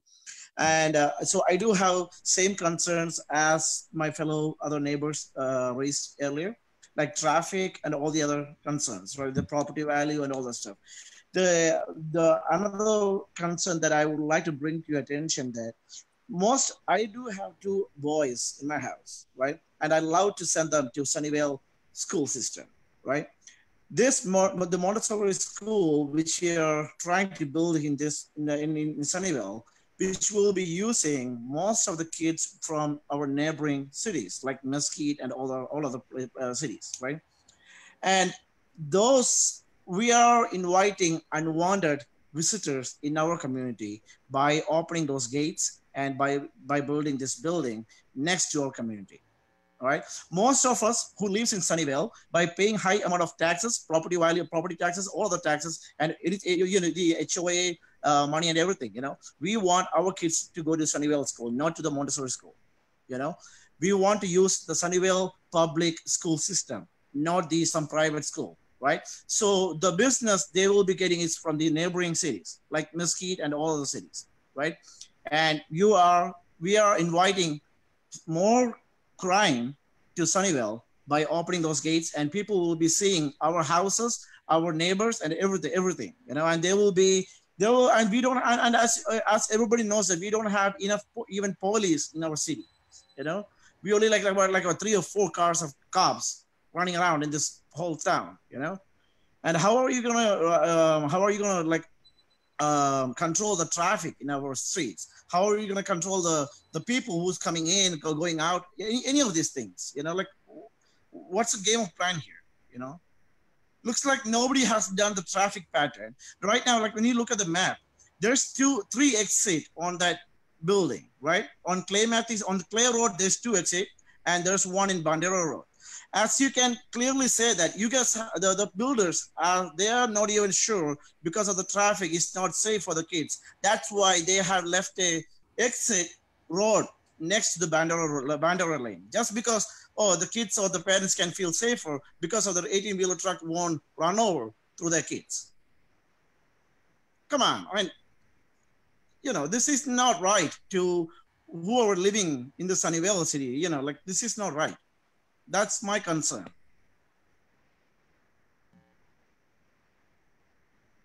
Thank you, sir. So what I have your concerns are is the previous 4 concerns: traffic, safety, loading and unloading, the property values, and then an additional concern is the kids that may go to this school maybe from an outside city, and there may be a potential increase in crime. Yes, but I can tell my fact though. I had a couple of weeks ago, I have guys came from Mesquite and looking through my windows. You know, I have the video footage and I showed it to the cops, and what they said is they cannot do anything about it. You know, now when we have an open gate and when people comes through our when people come through our streets and they're seeing everything, oh, the big houses, they have big houses, nice cars, everything. You know, oh, why don't we go down there like at night and, you know, do whatever they want? And what are they going to do? Nothing. We are inviting unwanted crimes to our city. Great, sir. I've listed your concerns and I've had them on the list, and we'll address them after the public meeting. Thank you. Thank you. Mr. Luna, you look like you're next.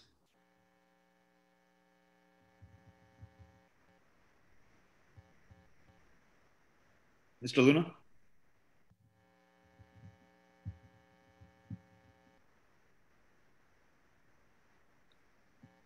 Mr. Luna, your mic is open now.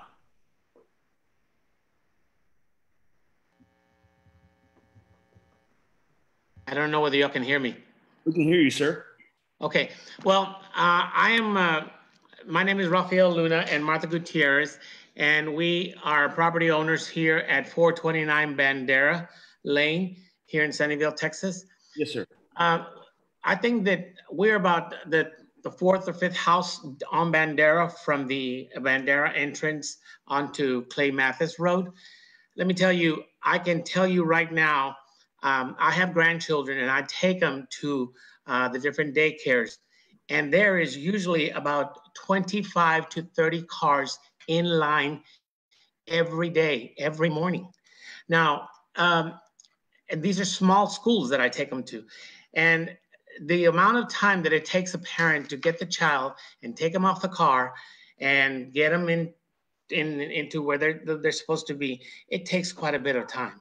So for 25 cars to be lined on Bandera, I know some of those parents are going to come into our property. I know that for sure, because I would do it. I would definitely secure myself, make sure that 18-wheeler doesn't hit me in the back.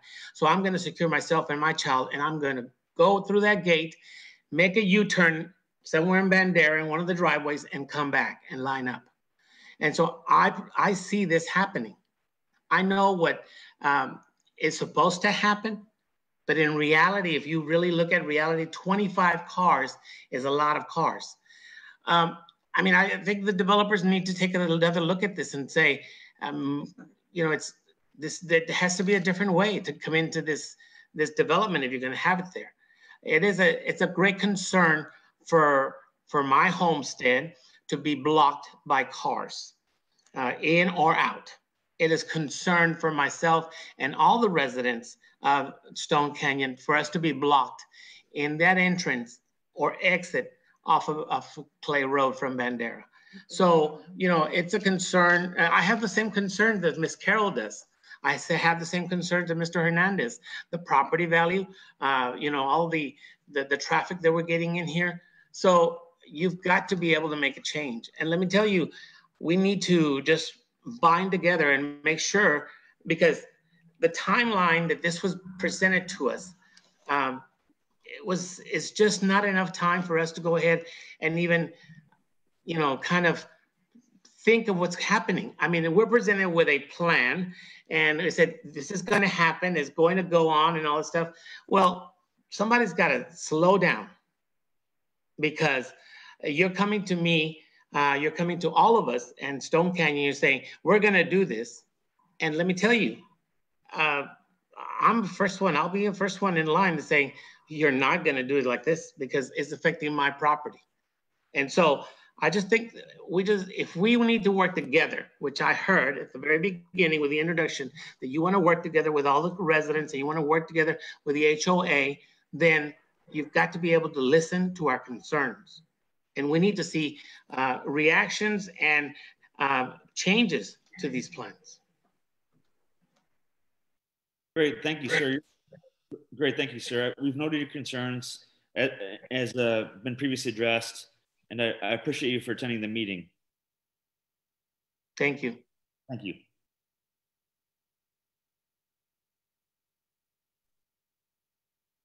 I think the next person is Pam again.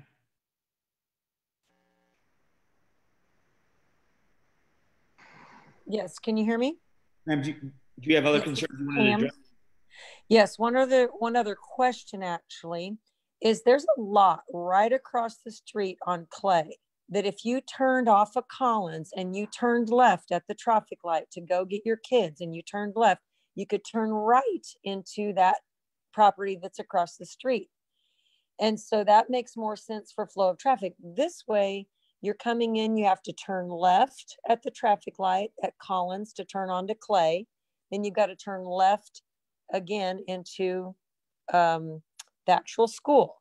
And then when you come out, if you need to go left to go towards the other part of Mesquite or right to go to the other part of Mesquite or Forney, then you would have to go back up to the light at Collins and Clay, make a U-turn, and then swing back around and get going the other direction. So to me, there's a lot of U-turning and congestion, and it is a traffic concern.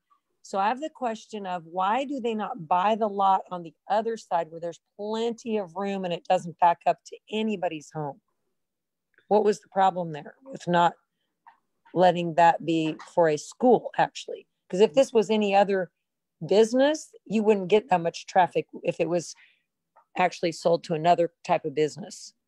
Let's say it was sold to a store or something.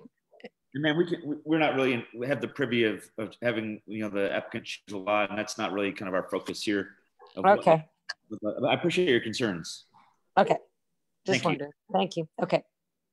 The next person is telephone number, last 3 digits is 908. Yes, hi. My name is Chris Demas. I am the homeowner in Stone Canyon at 420 Ranchero Drive. Yes, ma'am. And I can testify to 2 accidents. The most recent was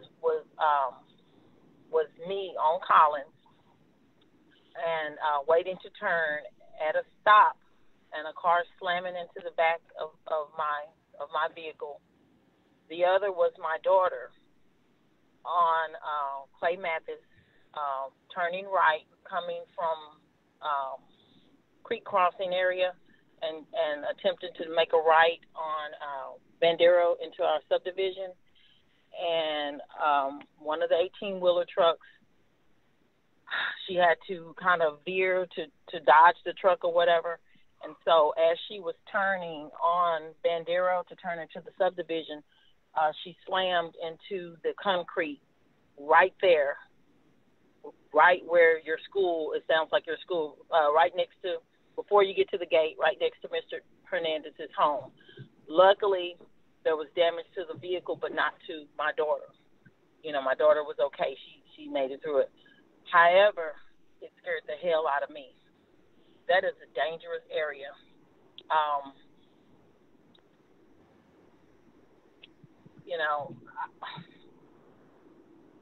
That is one of our safer areas to turn in, I'm scared as hell every time I turn or I wait to turn right there on Stone Canyon to turn to the front entrance right off of Collins. I detour a lot and go all the way to the back of the neighborhood and come through that back gate because it's so dangerous right there at Collins and Stone Canyon. But I've also discovered that it's getting to be just as dangerous right there at Clay and Bandera. But, you know, like I said, I can testify to the fact that my daughter had an accident right there in that same spot, dodging an 18-wheeler, slammed into the concrete curb or whatever, and you know, several $1,000s to repair that vehicle. And so that's my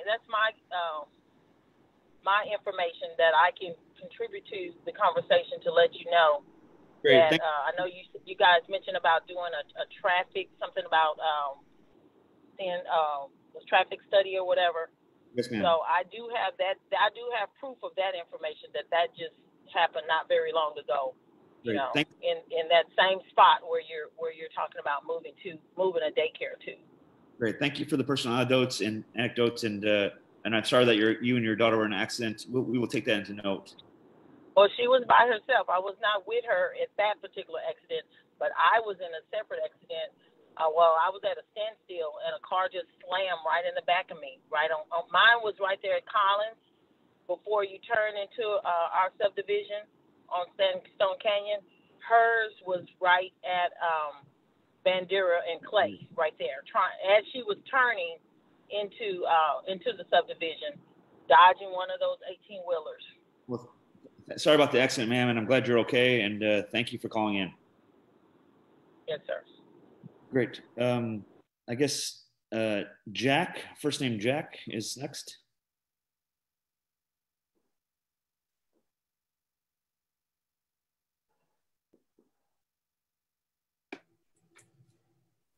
You are unmuted now.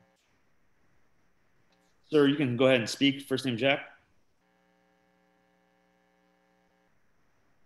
You'll just need to state your name and address for the record. Hello, sir.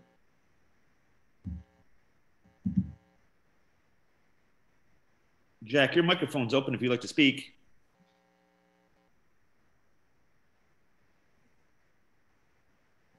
Chairman, we may need to go to the next attendee. Jack, going once, Jack. Going twice? Jack, if you can find a way to navigate your call in or email someone else, and we'll get you kind of, we'll move on to Ms. Carroll. Ms. Carroll, do you have further concerns?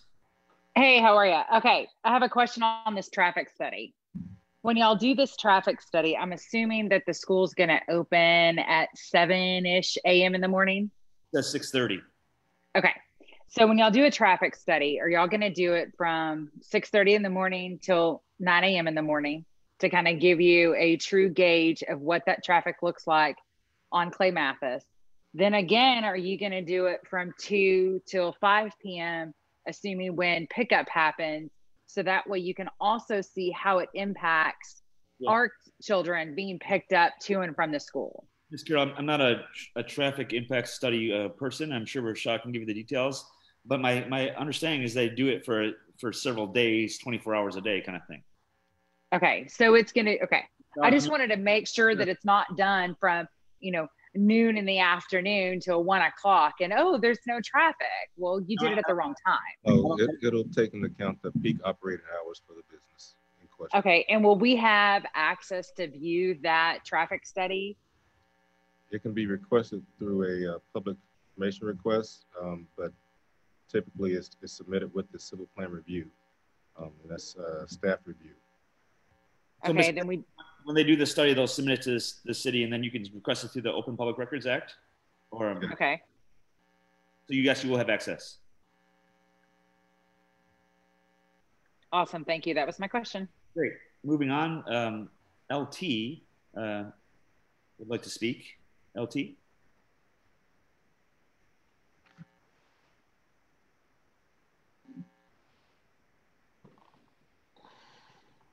Ma'am?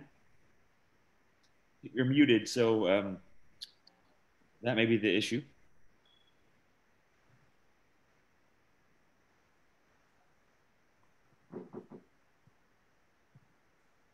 You can go ahead and speak, ma'am.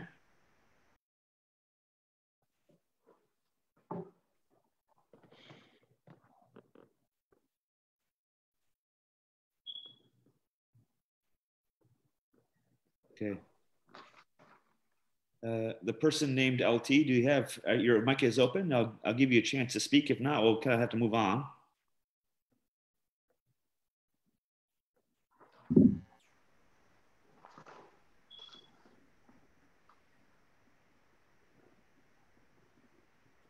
Okay. I think we'll have to move on. Chairman, somebody posted what age group is the school tailored to, and I'm looking from the notes here. It says 6 weeks to 9 years. Okay, great. Yeah, it's 6 weeks to 9 years is what. I'm sorry, that was 6 years to 6 weeks to 9 years. Yes, sir. Great. Moving on. Unless LT has figured out their access, we'll move on to Jack.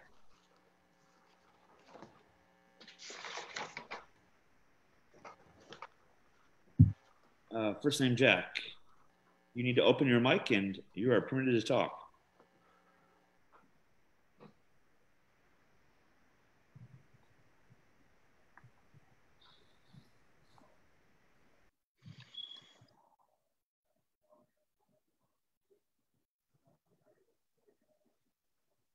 Jack, are you able to open your mic and talk to us? Or your mic's open? Are you able to talk to us at all?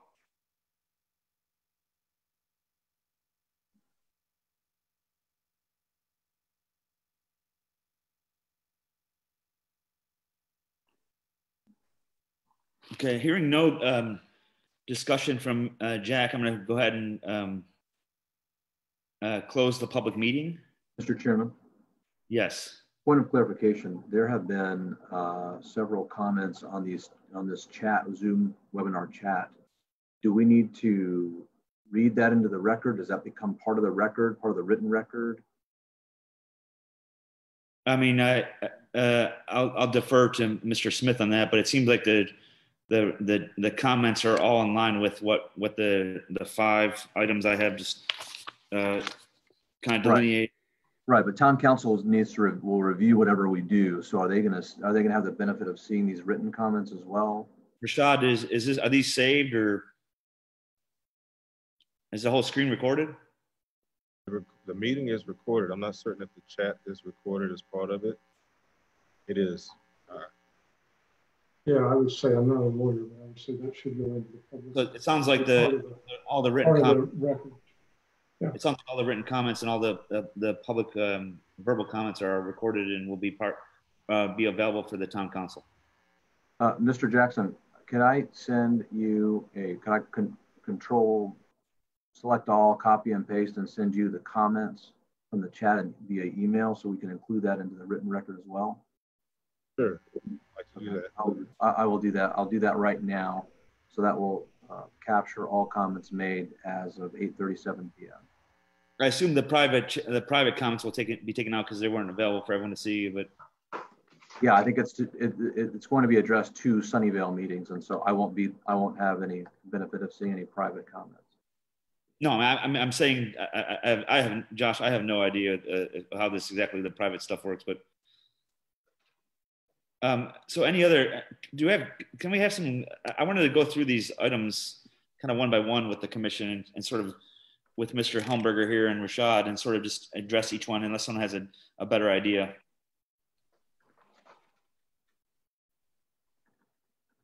So the first one really has to do with the traffic and safety and cut-throughs and sort of all things traffic, to include the traffic study and how that works, stop signs and how that they will be controlled, and really the way that the traffic will be controlled on both Bandera and Clay Mathis. Thoughts or questions, concerns from the commission? This is Don. I question Mr. Jackson. Now, we had a comment, this was a gated community, and then I believe it was pointed out that technically it's not because they're not monitoring the gates. Is this a gated community by definition, by town standards? Not by official town standards. A gated community by town standards would be one that has a keyed entry or limited access. This community has, free access as far as it just slows those potential cut through cars for the development. Yeah, I remember within the last year, maybe two, of an incident where somebody followed somebody in and robbed them in their driveway. So it's just motion activated. The gates are motion activated. So yes, sir. I guess my concern would be for security of the neighborhood. I would want it to be gated with a restricted access just from where it's at, with being in between Highway 80, 352 Collins and Clay Drive. It's in a very high traffic area, very prone to drive-through incidents like this. And I would think that I would want to have it gated with limited access. That's just the first thing that I would say about the security of the neighborhood. Wouldn't the neighborhood have to yes. petition for that and take a number of steps to make that happen? And so isn't that kind of on them to make that happen? Yes, that idea was proposed, discussed with the developer and staff. As we talked through the idea, we noted, of course, you need the proper right-of-way to be able to put in a keyed median access area for them to pull up on the driver's side and punch in the code. Right now, of course, that would require, reconstruction of that area. The gate may need to be widened because of that. And also our Unified Development Ordinance requirements, as we noted, stipulate that this controlled access, the HOA takes over ownership of the roadway, maintenance concerns and things of that nature. Now, the question I had, and it comes to, we still have 2 points of access to Stone Canyon on Stone Canyon Boulevard that are limited access, but still free public road, public access. The only one that would have the keyed entry as proposed with this idea would be at Bandera. But again, I don't know if that would trigger the HOA maintenance requirement, or if this would be some exception with this proposal. That's something that probably would be a legal question. Has there ever been a consideration, Rashad, about putting a light at Clay Road and Bandera? Because it sounds like there's actually a current traffic issue based on what everybody's saying already. So is that been something that anybody's raised, or is this all just kind of new now that there's a development that's looking to go in there? That's just been noted as concern on, at least at my end, I've been notified of. Well, I live there, so let me speak to some of these issues and so does Mr. Moss. He can clarify some of this stuff too. Look, with respect to the gates, it's not an official gate in the sense that Stone Canyon owns the streets. I think we should all be very clear about that. But to say that and then to say, okay, that's good enough, ignores the fact that this neighborhood obtained permission from the town council to put in these gates, and in fact raise their dues to make their neighborhood more exclusive. And so if you look at what's on our screen now, this access road is most certainly going to dump out right in front of the Bandera gates, okay? Which means that we would be making, and town council subsequently will be making, the decision to ignore the wear and tear and the cost and the due raising that this HOA has obtained permission by the town council to do, because these gates will never stop opening and shutting, particularly during peak hours. So the wear and tear is going to be far more exacerbated than ever certainly ever imagined.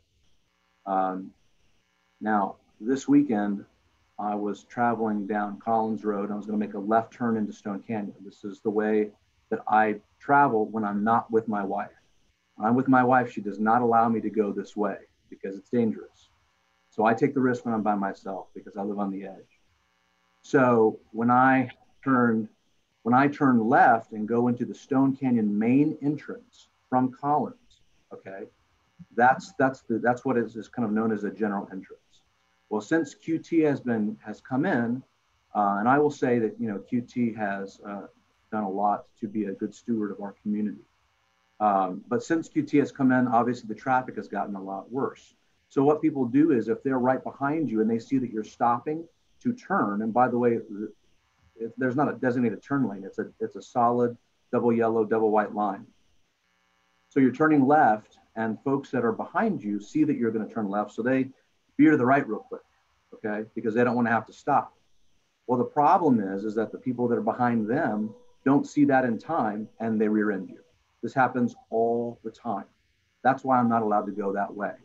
And so when people truly go to the light at Clay and turn left, and then take a subsequent left into Bandera, that is what Mr. Hernandez, I think, appropriately articulated, is the only safe ingress into Stone Canyon, unless you want to go all the way around the long way to Long Creek. And so I want to be very, very clear that the residents have absolutely adequately articulated the fact that this proposal, which inexplicably does have a bunch of cars for their point of egress, all spilling out on a road that is 100% right now residential, right in front of gates. There will obviously be a lot of problems with respect to congestion. Clearly, as many residents have articulated, people are going to go through the neighborhood and try to cut through. It's the logical thing to do.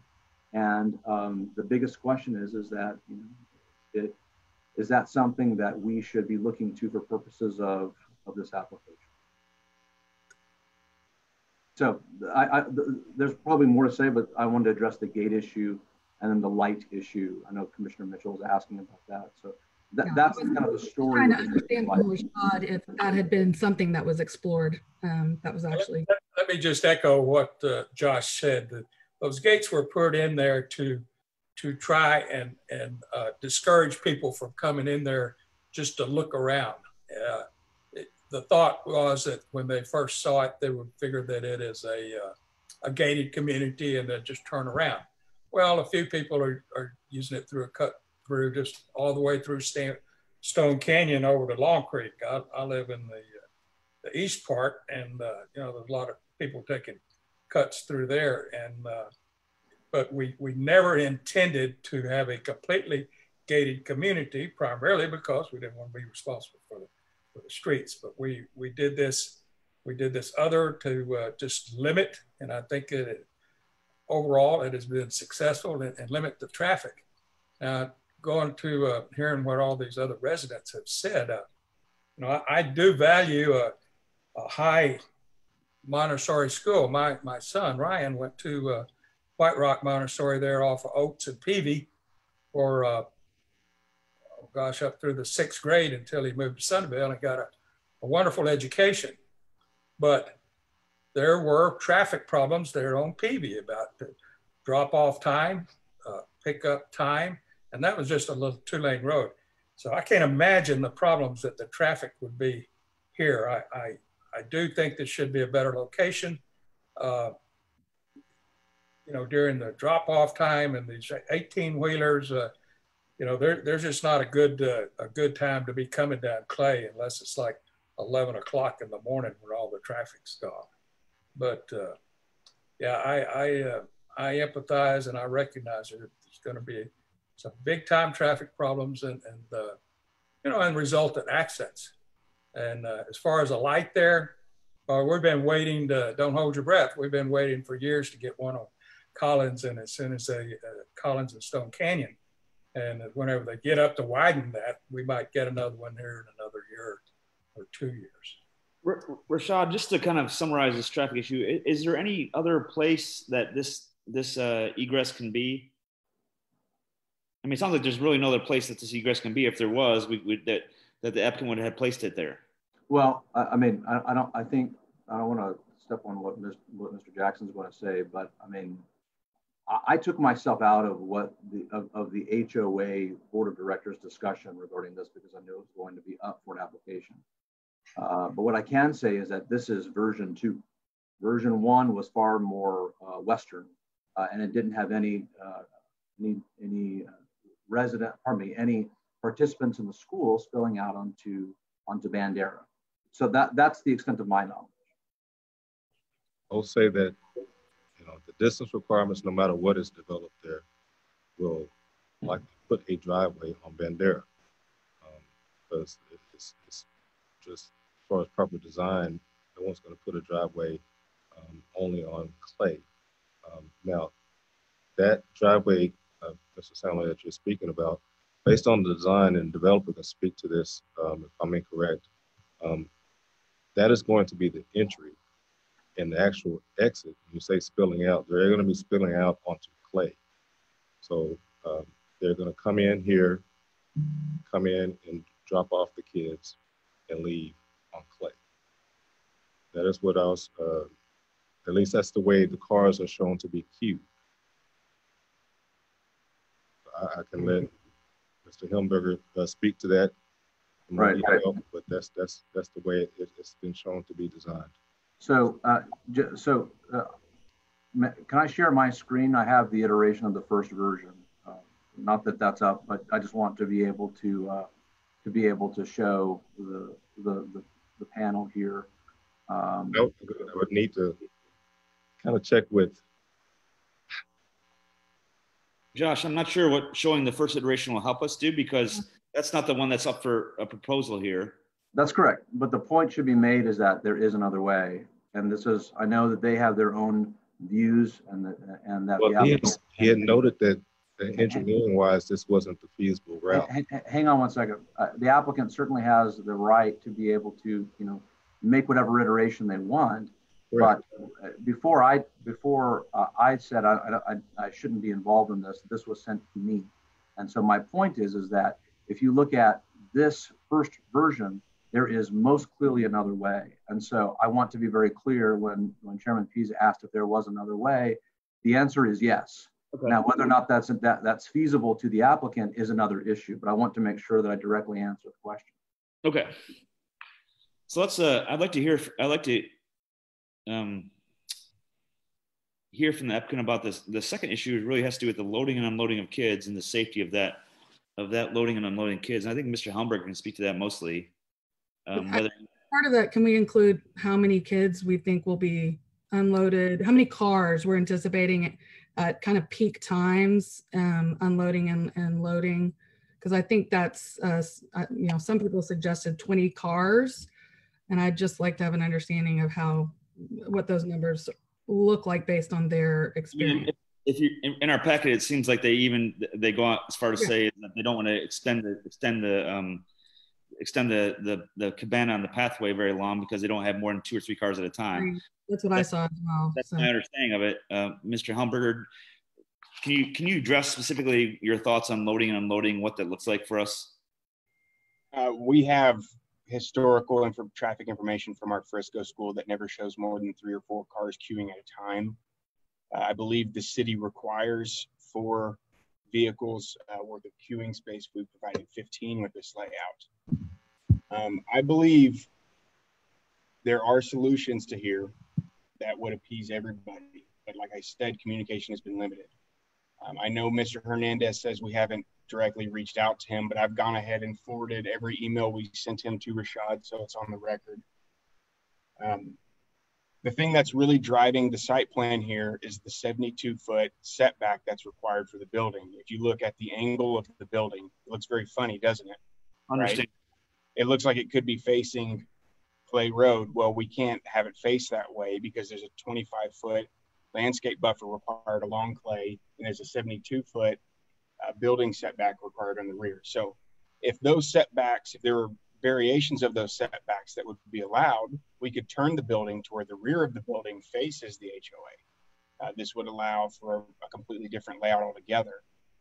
If we were allowed variances to the development standards on spacing of left turn lanes, we could install another left turn lane. So Mr. Sandler brings up an older version. Well, if you look at that older version, anyone that's coming down Clay is going to have to U-turn at Bandera anyways. So there's a lot to digest in terms of opinions here.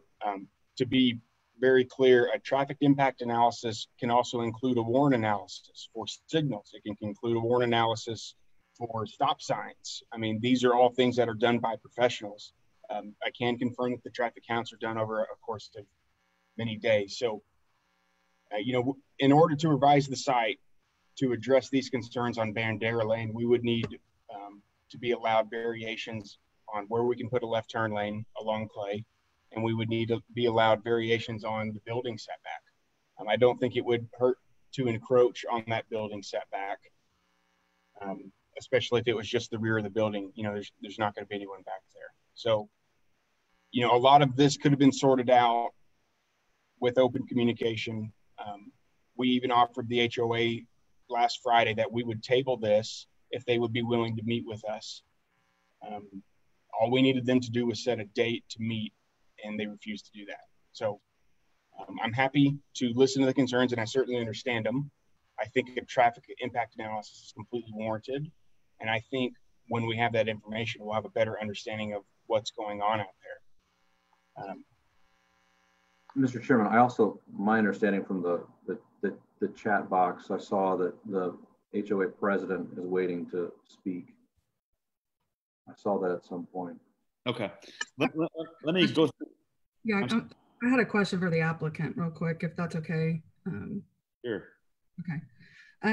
One question I had is several individuals have raised concerns about increase in crime due to if this childcare facility, Montessori school, was built. And I wondered if you had seen that in any other of the schools that y'all have built, that there was an increase in crime in the surrounding neighborhood. I mean, I don't, to our knowledge, we've never seen an increase in crime. Has anybody complained of that? No, not to my knowledge. But let me state again that, you know, operations would close at 6:30 p.m. You know, other commercial uses would be allowed to stay open until later hours of the day anyway. So, you know, I'm not a police officer. I'm not a crime expert. I can't really speak to that information, you know, as a professional. So I'm not going to render an opinion on it. Right. Makes sense. I think the crime issue has to be dealt with personally and kind of on your own level of like ethics and morals. Because I don't think anyone can tell you whether or not a school will bring in more crime or less. I don't know if that a school will bring in more crime or less crime based upon the clientele of the school. And that to me, that involves lots of judgments that I don't think. And I wondered if, Rashad, maybe you can answer this. Has that been raised by anyone as a concern when we were looking at like the Panda Express or the Chick-fil-A? Was anybody concerned about other non-residents coming into Sunnyvale, non-residents using our streets, non-residents bringing crime? I'm just curious. Only time I recall receiving that type of complaint is yes. Sorry, can he finish? But in fairness, no, Josh, please let him finish. I just want to hear what he has to say. I'm sorry, but I'm just trying to.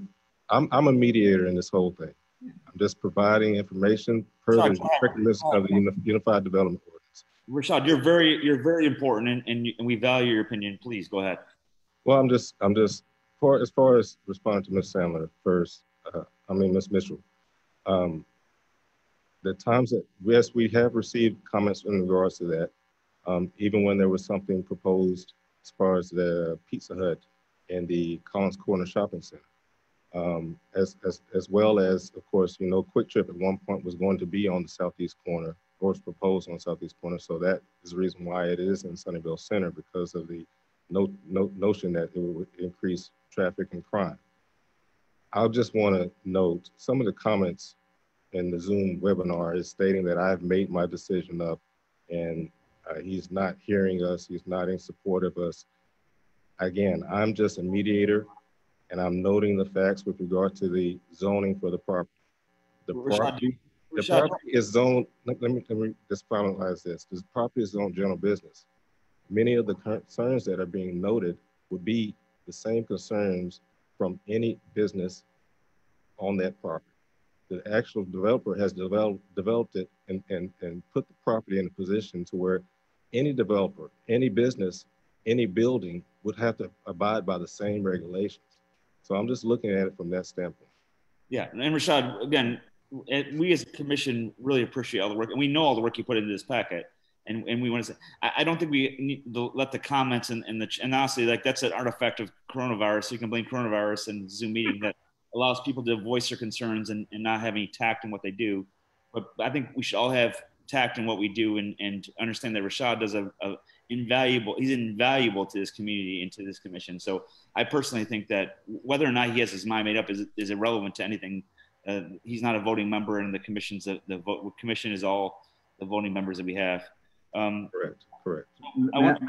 May I say something? Sure. There's often a delay. I'm not intending to, Mr. Jackson, I didn't intend to interrupt you. I apologize. I didn't even hear you speaking. In answer to the question about, I think Mr. Jackson answered the question appropriately. People always bring up crime as a result. The issue here is this is a very unusual application in the sense that I want to be very clear that if we go forward, that it will literally be across the street from looks to me like $1 million home. That to me seems very unusual. And it will literally be spilling out right in front of a nice neighborhood and its gates. And so the references to Panda Express and QT and the other places don't do that, not even close.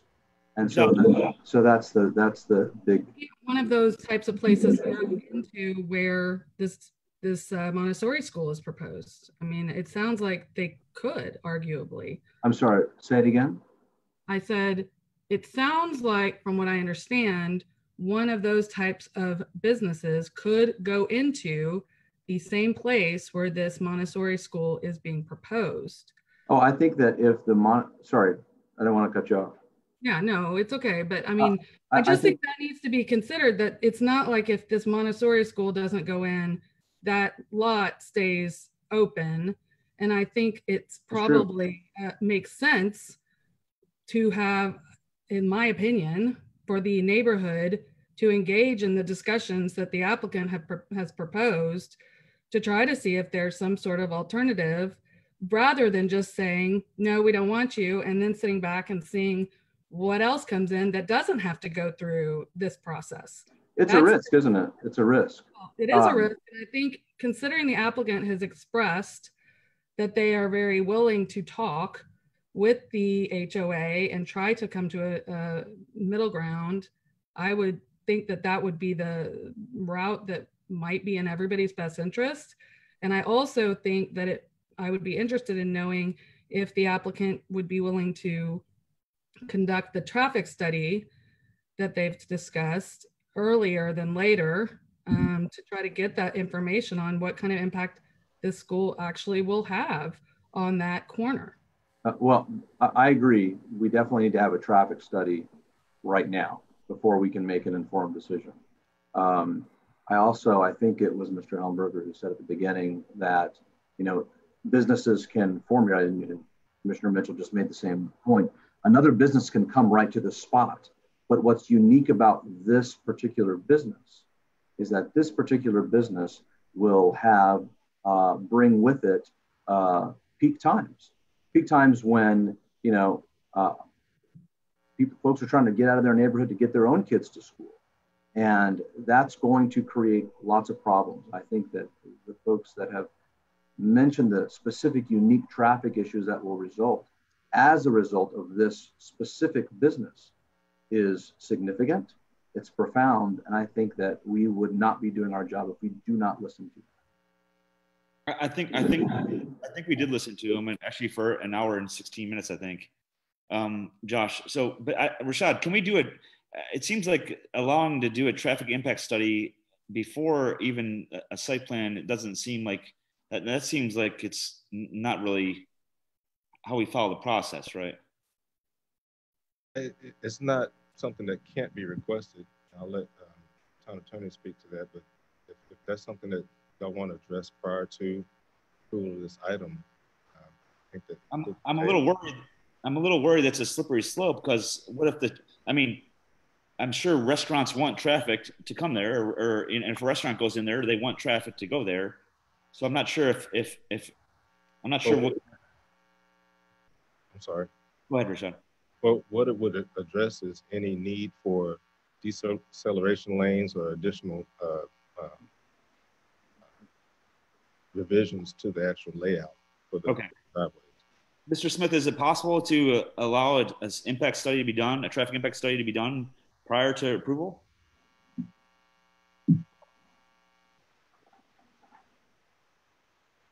Don't know that it would be disallowed if the developer is willing to do it before that would be an agreement that would be made.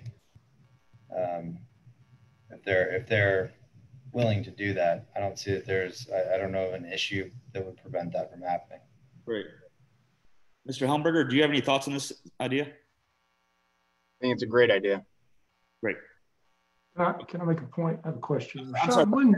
I saw you raise your hand, and I'm sorry. When did Stone Canyon start development start there roughly? Because I'm thinking around 2000, around the millennium. 2001. 2001. Okay. And I apologize. I didn't mean to insult anyone on the gated issue. I'm in Stony Creek, and we have a gated community and a non-gated community, and our gated community is the same way. It's not monitored. It just opens on demand. My only thought was, concerning crime, you have gates, you have an option. But anyway, from my point of view, I moved to Creek Crossing in 1995. And in 1995, Clay Road did not connect from Long Creek around to Collins. In fact, Collins wasn't a 4-lane concrete road at that time. Collins was widened and Clay Road was put through to connect up, because the population of Creek Crossing and Mesquite increased drastically from 1995 through 2000, 2005. So that's where your traffic is coming from there. You also have Marazzi and FedEx, and now I don't know if a lot of the residents are aware, in the last year, Ashley Furniture bought about a 300-acre plot next to the Mesquite airport and built a distribution center there. They also widened Sain Road from Clay Road all the way out to the distribution center so they could drive their big trucks down to Clay Road, turn right onto Clay Road, and come right through to Collins to get to Highway 80. So any traffic study based solely on Sunnyvale, you've got to include Mesquite, because that's where the population and the traffic is coming from. And I can tell you this, because my mother-in-law lives in Creek Crossing and I come down Clay Road all the time. You do not want to be in the right lane going north and west to Collins, because it'll eat your car up, because that road is just disintegrating from all those large trucks. That said, also, Highway 80 is up for expansion in 2021, 2022. I think the bids go in 2021. And I read somewhere there's a proposal to put a overpass over Long Creek from the south to the north. They also have the option of using Lawson, which will also be where 190 comes in. But that being said, I'm hoping we will get all that traffic that Mesquite is building around the airport in their large industrial area to quit coming through Stone Canyon and start going to the east. But as far as traffic study, all these components are involved, and the traffic there is getting terrible. And we are going to, I say we, Highway 80 352 is being widened through Highway 80 north. And there will be turn lanes put in, because that's a crime that there are no turn lanes there, Josh, for you sitting there and just wondering, am I going to get rear-ended this time turning left in there or not? Because that traffic is bad. They should have never put that in without turn lanes. But at the time, I don't think the development there was that had that many households there. But that said, we run into this all the time. You know, development brings more traffic, brings more people. And our job is to just make sure that we take care of Sunnyvale. Looking at that diagram, I thought that the egress was going to be on Clay Road on the east, and the ingress and the egress was going to be on the west. I didn't know they were going to come up Bandera and turn in and make a swerve to go through there to drop people off. That, with all those large semis coming through there, that would really be concerning to me if I'm dropping off children. And I'll stop talking now. Great, thank you, Don. I want to move on to the water flood issues, and my thoughts to summarize essentially is that a hydraulics, I think that's the proper term, hydraulic study needs to be done, and that the net water in any development has to equal the net water out, and we can't change sort of flow by developing. That's kind of my 7.5 years on this committee, what I've learned about hydraulic studies. So Commission, any thoughts on I mean, I know it has to be done, and I know that the idea is not to develop and cause flooding for your neighbors. And usually I think these developers sort of try to fix these flood issues that have happened kind of afterwards. Rashad, do you have any thoughts, or Commission, any thoughts on the hydraulic study that's going to be done at a later date? I would like our town engineer to speak on that if he has any comments. Okay, Mr. Jenkins, you're up. Okay, yes, can y'all hear me okay? Yes. Okay, great. I know the applicant did speak to that issue of the flood study during his initial presentation, and that is something that I had said previously when we first started looking at this development. It's really pretty standard for any commercial development to produce a study showing that, you know, whatever runoff is generated from the project after construction cannot exceed the existing runoff when you have a situation where there's downstream homes, residences, or what have you that could potentially be impacted by it. And if the study shows it, then they would be required to put in a detention basin of whatever exact type needs to be done in order to make sure that there is not an increase in runoff to the downstream properties. These studies are normally done at the time of the initial civil plan submittal, and I would anticipate and expect that that would be the case here. And I would be looking at that as part of my normal review of the overall drainage patterns of the area. I have heard the concerns of the residents downstream that were brought to the town's attention. I've gone out there, I've walked that stream. I'm familiar with the layout down there, and this site will be made to not increase runoff on those downstream properties. As I go through this process, I am, of course, certainly willing to visit with anybody that has concerns about this and answer any questions that may arise during this process.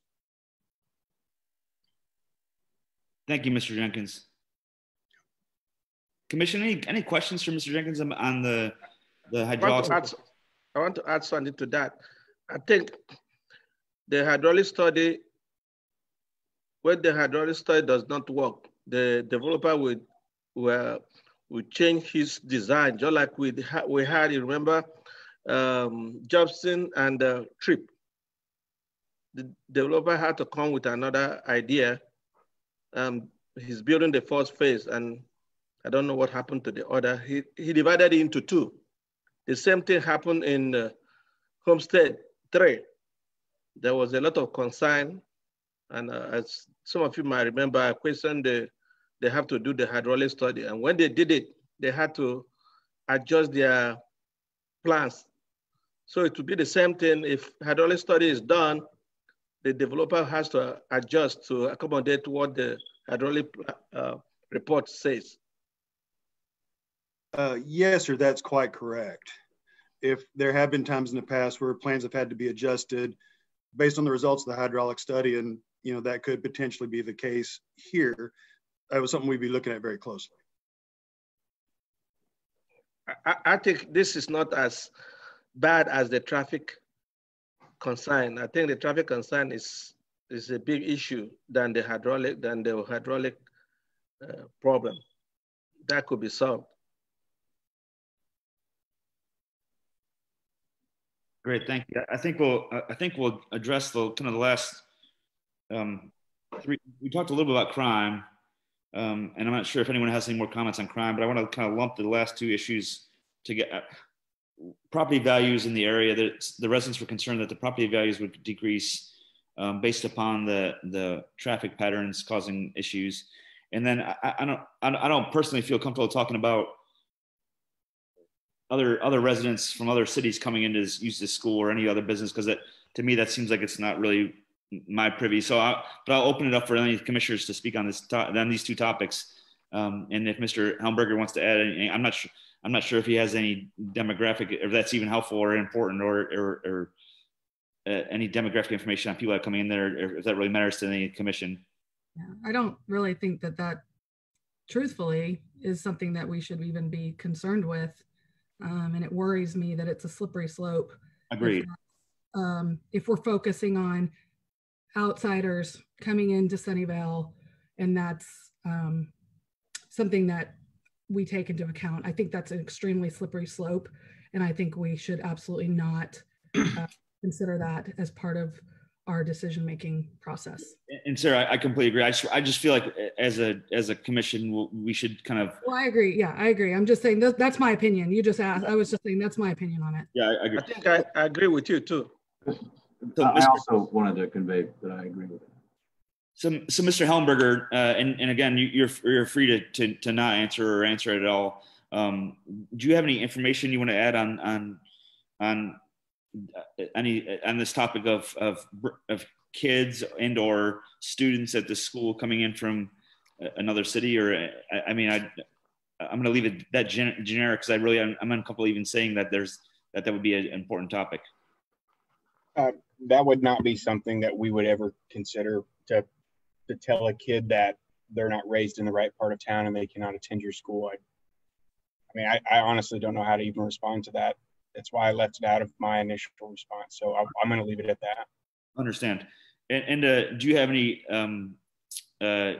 research or thoughts on how a school affects, again, and I shouldn't say a school, I should say a Montessori school, whether it affects, the issue is tied in really with traffic and not really cost and property values. Do you have any thoughts on that? I think the greatest benefit of this SUD in contributing to property values is that we're going to be tied to the building materials that we're presenting today. This is the nicest school we've ever developed.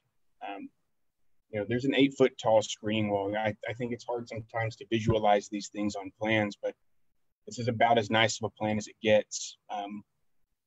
Tomorrow someone can come and put a parking lot right there and they can build a barn, and there's not a comment that can be had about it. So.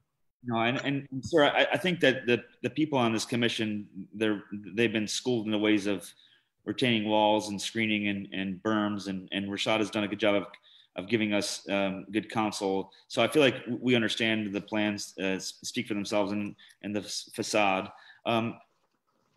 So I wanted to, against maybe my better judgment, I know that the HOA president wanted to speak, so I temporarily wanted to open up, and this is for the idea that the HOA president would have something new to add that wouldn't be addressed in the previously 5 delineated concerns. I'll temporarily open up the meeting for that person to speak. I think his name is Josh. Do you have his name? The HOA president of Stone Canyon is Gene Swank.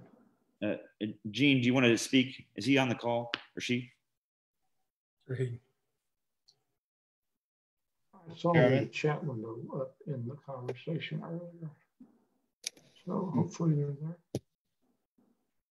Rashad, could you work your magic and get Gene Swank on the? We're looking to see if he's actually on the meeting. Okay, well, while we're waiting for Mr. Swank, any other commission discussion concerns? I appreciate y'all sticking with this. I know we've faced topics like this before. I can list it. A lot of topics we faced before. I think it's important for us all to think about is both the people that it affects locally, 1, 2, the city, and then 3 is kind of, the greater good. So, okay, 214. Mr. Chairman, there was just a question I just wanted to bring up about some of the things that should be considered in an application for a specific use designation. Yeah, and they're delineating our handbook. Not to cut you off, they're delineating our handbook, and I feel like the commission read those, and if that's what you're referring to. Okay. Okay. Yeah. Commissioners, you understand what Mr. Smith's referring to. They're very clear, and I think Rashad did a nice job of highlighting those things. I mean, even for a dummy like myself, they're kind of labeled out what you need to look at. They're 1 through 5. So once again, thank you, Rashad. Thank you, Mr. Smith, for pointing that out. But yeah, and I wanted to say thank you too. And whenever you're mediating these kind of contentious issues, it's never easy. So I just wanted to tell Mr. Jackson we really appreciate his steadfast work on this. So it's on page 28. I think Mr. Smith's referring to page 28 to 68. It's in the mid-page 1 through 5. They're what you need to consider when you have an SUD. If you haven't been schooled in those, I'm sure Rashad will hold a separate teaching lesson afterwards for a couple more hours. Yeah. Okay, I think we found Mr. Swank. Can you hear me now? Can you hear me now? Yes, we can. Is this Gene Swank? Oh, yes, it is. Sir, $1 million. Thank you for being so patient, sir. Sorry, so we wanted to just name, address, and for the record, and kind of, if you could briefly summarize your concerns, if they're different than the previous concerns. Yeah, absolutely. Again, Gene Swank, my wife, Renee Kirk, and I live at 421 Mustang Drive in Stone Canyon. And yes, I'm also the current president of the Stone Canyon HOA. We support, as do our neighbors, many of the local businesses near us, adjacent to us, including Wild Orchid Floral, Thai Square, the Dialysis Center, medical offices, Pizza Hut, Donut Shop, Subway. Some of these are businesses that we're some of their best customers. So we're not anti-business. That's a false argument. But one of the businesses we opposed was the vapor shop that tried to come in. And some of the same false statements that were being made by their representation have been made tonight. I wanted to set the record quickly straight on that. We have actually met with Pinnacle twice, not just once. We met with their prior representative, Mr. Giovanni, and we thought we were making good progress. We met first with him as an HOA board, and then we had our whole HOA come out, and we thought we were making significant progress with their representation at that point. And the reason that Jared doesn't know this, he wasn't there. Points that were being discussed there, including our gates, everything was gone over. Again, Jared has no way of knowing this because he was not there. I got a call from Jared on Friday, or not a call, we got an email Friday morning last week, and he said he would not be available in the afternoon. Well, my wife had her first appointment for an oncology meeting after a major surgery. I raced just to give a response to him. So the idea that we haven't tried to talk with him, yes, we'd be glad to talk with him. And I think the approach we had with Mr. Giovanni was very productive. But what happened was, after meeting with them twice, I left messages for Mr. Giovanni, and he never called me back. And I thought, well, maybe because of COVID-19, their project's on hold and we're not hearing anything. Well, then the next thing we knew, they were putting out a completely different proposal. And no, they had not discussed it with us. And we were very much receptive because we were not against the project. But yes, we do have concerns. One of the concerns that we also have would be the additional business, and an agreement that we had with Mr. Giovanni, and he had spoken with the owners of this daycare, was that if we agreed to support their daycare, that they would not add additional businesses onto the other tracks. So we felt good about that. Okay, that way we're not having to worry about that later, what kind of businesses. I think it's also come to our attention that perhaps they may own check cashing businesses, and those might be the kind of businesses they want to put there. But another point that Jared said, you know, they could build, or someone could come along and build something that looks like a barn. Beer barns are not allowed in Sunnyvale, the last I checked. So it's not just an anything goes approach. And we're not against everything. Again, that's a false, cheap argument against our neighborhood. But the traffic on Bandera, that is such a narrow street. I can't turn around in my vehicle if there's no cars. And so the neighbor across the street's absolutely right. The only way to do that is to go into their driveway or to cut through our neighborhood. So that's why we have those concerns, and also the accidents that have occurred there.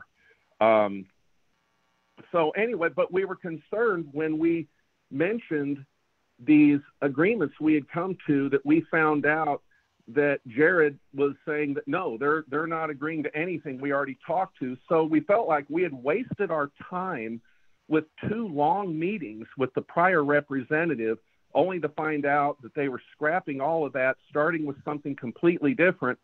And the approach was, we only need to talk to Daniel Hernandez because he's the closest one to it. And I agree, he's only 20 feet. That is scary close to his house. And so we all feel for Daniel Hernandez and his family, that's ridiculous to have it that close. But the rest of the HOA has expressed other opinions that Jared was not interested in.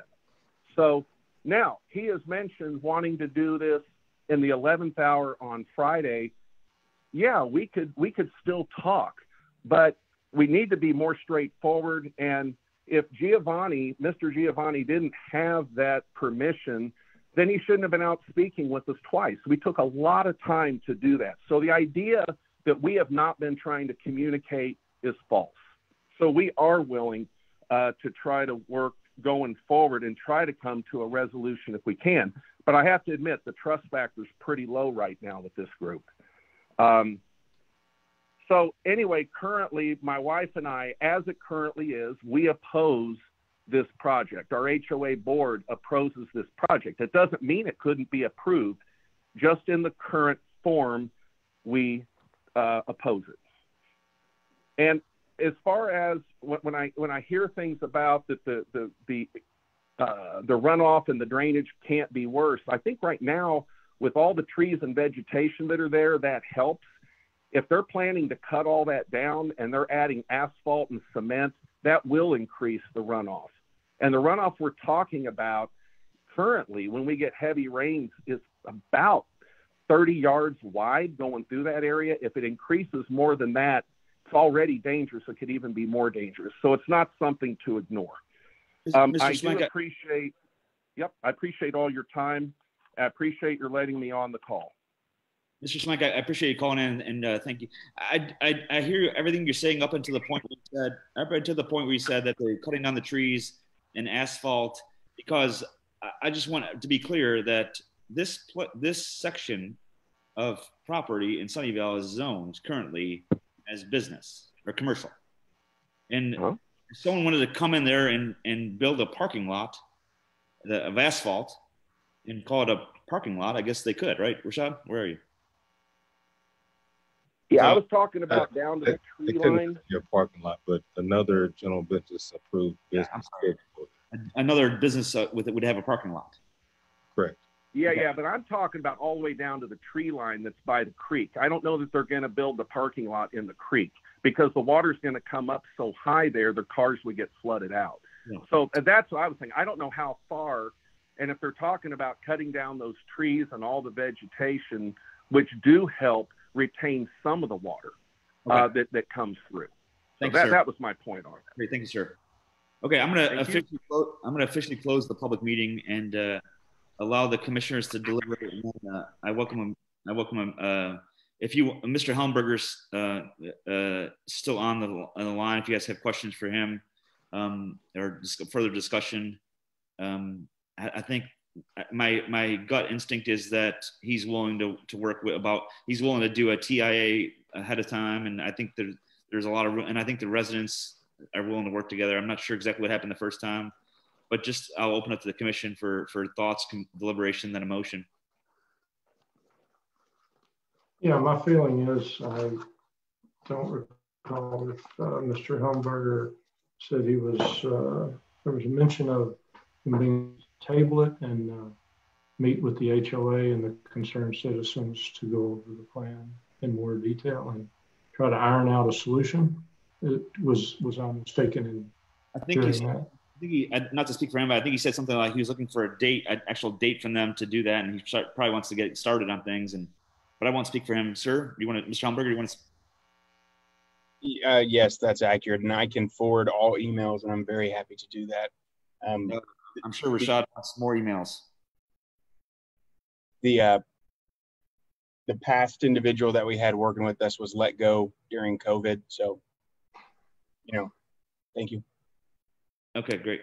So it sounds like Mr. Helmberger is willing to work with this the city, the specific residents of Stone Canyon, as well as, I shouldn't forget the Pruitts. They're also probably highly invested in such a working. So again, I'll leave it open to the commission. I've spoken enough tonight. Can I ask Mr. Helmberger a question? Sir, it says child care up to 9 years old. Now, whenever they get, the child gets to preschool age, they're going to be required, I mean, this is, don't let me put words in your mouth, but they're going to be required to go on and go through the school, correct? On up to wherever 9 years old takes you, which is probably the 4th grade, somewhere like that. Is that correct? Yes, I'm not an education expert, but I would assume if the child was 9 years old and was in our school and left, they would continue their education. It's not going to be childcare such as, you drop them off early in the morning and somebody takes them to a public school and then brings them back after that, right? I mean, they're required to stay there on the premise until they're picked up in the evening. Is that correct? I'm assuming that the parents would have say over what their kids were allowed to do. But yes, the school will be open from 6:30 to 6:30.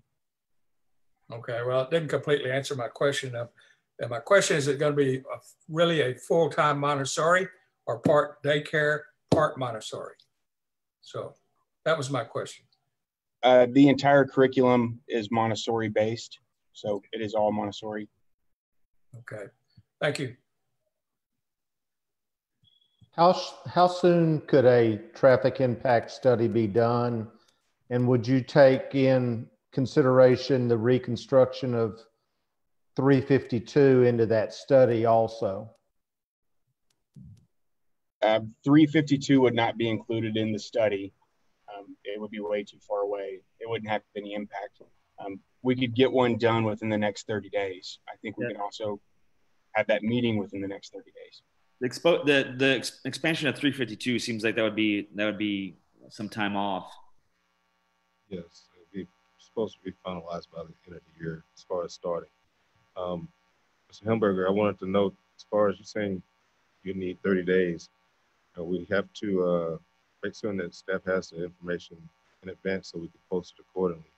So we would actually may need to extend this as far as tabling, if we're going to table to wait for the traffic mitigation plan, 2 months rather than 1. I would have to follow up with our traffic engineer. Maybe they can speed things up, but of course, just for them to get their field date and everything would at least take a week. And I don't know what their backlog is right now. So we could get it done as fast as possible, but it does take time to do it right. I recommend tabling it to August just to make certain we're not rushing and there's not a lack of information provided when we do meet. Okay, does that, once again, Rashad, thank you for your counsel. Commission, does anyone have any issues with tabling this till August? Again, I personally feel like tabling these things sometimes is a little bit of a nightmare, and we don't do justice to the people that come out and speak or get online here and speak, and we don't do justice to the applicants' time. But this may seem like something that may be helpful for everyone to sort of get on the same page, and we might do a real justice here.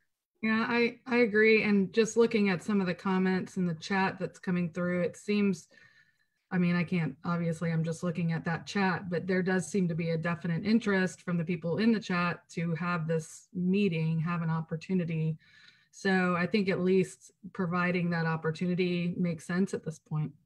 Mr. Helmberger, this sounds like something you're probably, I mean, you sound like a very reasonable person. It sounds like you've kind of, you know, I mean, your plans are amazing and things look good, but are you amenable to tabling this and working with working with the HOA and the residents, of the impacted residents or any involved residents? Yes, absolutely. We always have been. Okay, is August, is between now and August to give you enough time? I would prefer that we try to schedule the meeting, you know, as soon as possible. No, I'm saying if we put you on the August agenda, would you have enough time to settle between now and August? Oh, yes, absolutely. Okay. Rashad, is the August agenda open? Like Yes, I'm just noting if you're going to table it, you need to note that specific date, a specific meeting for the August P&Z meeting. Okay. So Rashad's got some legal stuff to him now, huh? Do we have the ability to table for 30 days in case we come to a conclusion sooner? That is a legal question. And then if not, we could table for another 30 days. Mr. Smith, we need well, could I just offer my 2 cents on this real quick? Wait, Josh, I want to get Mr. Smith's opinion on the tape, because he did ask a question, and it seems like the town attorney should answer it, and then we'll get your thoughts. Right, so the deadline on creating the agenda and what goes on the agenda would determine what would be on it. So if there's a request to table it for 30 days and then more time is needed, then as a function of setting the agenda, we would not have it on the agenda. And it would be pushed to the next if more time was needed. So we could get it onto the July meeting, but if they need more time, we could push it back. Correct. Okay, perfect. Okay, Josh. Yeah, I apologize. That's okay. I just want to speak out again on the issue of tabling things more than once. It was to delay it if they didn't get things in line to put it on. If we can get it in the July meeting, we can. If not, we'll get it in the August meeting.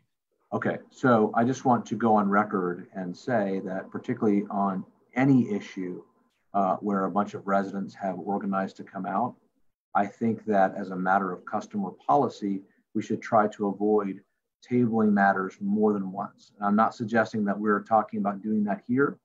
I'm just saying that for the benefit of the commissioners, because if anybody has ever gone to one of these things before, recognize that there are literally only a few days notice whereby you get, even as a commissioners, and I've kind of long complained we don't get enough time to review our packets. But folks who want to attend these meetings get even less time. And I apologize in advance. I'm actually not complaining. I'm just wanting to, state that if we're going to table, I think that for this and any other issue that's before the commission, where there's a lot of people that are there to voice their opinion, we should do our very, very level best to table only one time, because otherwise it kind of defeats the purpose of what we're supposed to do, to hear from folks to get their input, because they get tired and more and more people drop off. Josh, your point. I think this is Tony Okafor. I think Mr. Jackson there's a guideline for all those, what you're saying. They know when to publish it, to circulate the information. So they have the rule on how they do their business. Yes, okay. I think in defense of the city policy and who gets notified, my thought is, as a resident myself, is if you see a vacant lot or a sign on a lot that says, for sale or can be developed, I feel like we as people, we need to be more proactive and not come down to the last hour and say, like, I mean, Josh, this has been on the agenda for 10 days or whatever, but my point is that that's been an empty lot for some time. We need to kind of, as citizens, police ourselves in certain terms of being proactive about what's going on in our city, not just rely upon Rashad and blame him for every issue with noticing, I think. I don't disagree with that. I'm only saying that in these issues where everyone has come to voice their concerns, and I think that in terms of folks, look, we've all been at these meetings where they've gone longer and been more heated, so I think everyone's done well today. But in these, I was really referring to the attendees, but So I just think that we should be sensitive to having more and more people, more and more dates in which people have to organize. Of course, and I think we all agree. I think this commission is all agree, and we've kind of tried to prevent that from happening in the future. So I appreciate that, and I think that this was a very productive, even though a very productive meeting. Okay, so that being said, does anyone would like to make a motion? So are we going for August? Because I guess our next meeting is July 20 and everything would have to be submitted public notice 30 days advance. So that's just 5 days. So we're looking at August P&Z, right? Correct. Okay, so I make a motion that we table Epsilon land development proposal for the Montessori school. We table it until our August 17th P&Z meeting, so that Epsilon land development can work out details and come to an agreement with the Stone Canyon HOA. And the other concerned residents. And including the Pruitts. Don't forget them. Okay. Yes. I mean, that to me, that's Stone Canyon also. They may not be in the HOA. You're right. The HOA and the nearby residents, concerned residents, all concerned residents. I have a perfectly articulated motion by Mr. Klein. Second. Oh, Ms. Mitchell is, of course, solid for the second. Do we have all in favor of this? Raise your hand. Is anyone opposed to tabling this motion? Rashad, we were able to pull unanimous out of this. Mr. Helmberger, thank you. I wish you well with and I wish the HOA and Stone Canyon residents well. I'd like to move on to the next order of business if we can, because we still have the people that are staying around, we still have some business to take care of. And for everybody on the Zoom meeting, all the interested parties, I believe August 17th is the date, correct? They're all asking. I think I looked real quick. August 17th is the third. Meetings are always held on the third Monday. Third Monday, August 17th. Okay. Okay, that's correct. Great. So the next agenda item is hold a public hearing. It's number 5. It's under tab 5 in our booklets.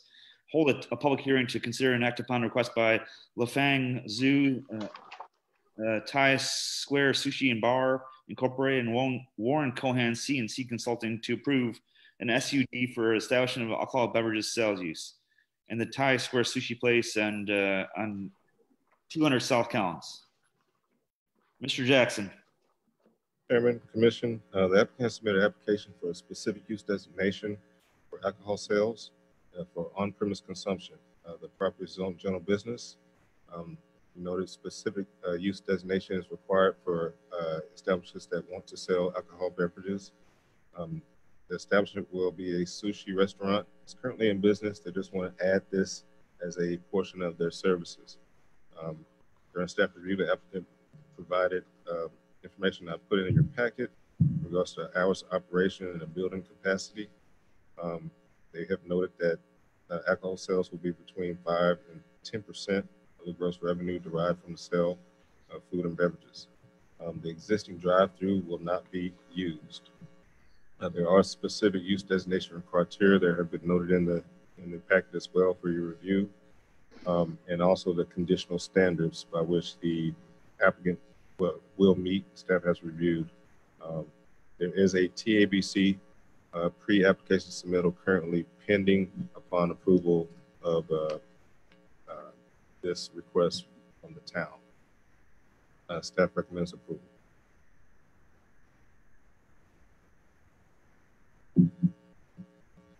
Rashad, the applicant is here. Mr. Cohen?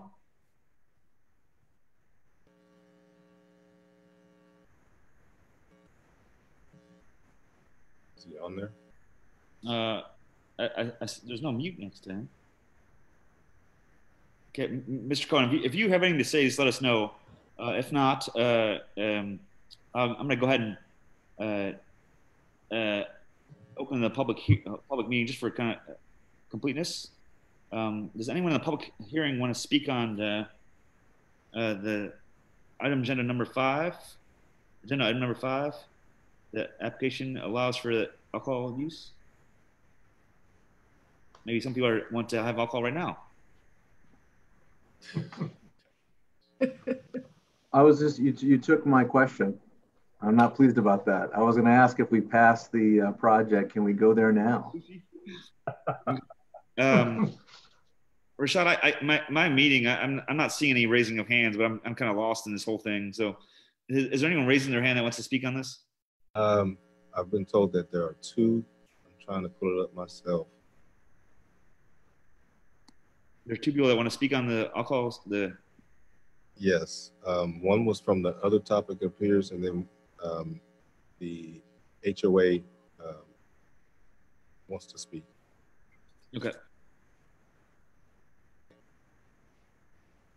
So I'm lost in terms of raising hands. So if you want to just go in order. Okay, can anybody hear me? Yes, ma'am. Okay, I have a question. Would the alcohol sales be during the business hours from open to close, or is there a certain just amount of time that it would be available? Like if it opened at 10 o'clock in the morning, are they going to be offering alcohol, or are they going to start offering alcohol at 5 o'clock in the afternoon? The hours are 11 a.m. to 10 p.m. And I assume they're going to offer alcohol throughout those hours, but I'm not really sure. Okay, is that something we can find out? I'm sure we can. Only because of the fact that, you know, we are in a neighborhood with a lot of kids and traffic like we were talking about before. And even if you have 2 drinks in 1 hour, you're considered over the limit and pulling out of that driveway. Is there a certain hour you don't want people to drink at?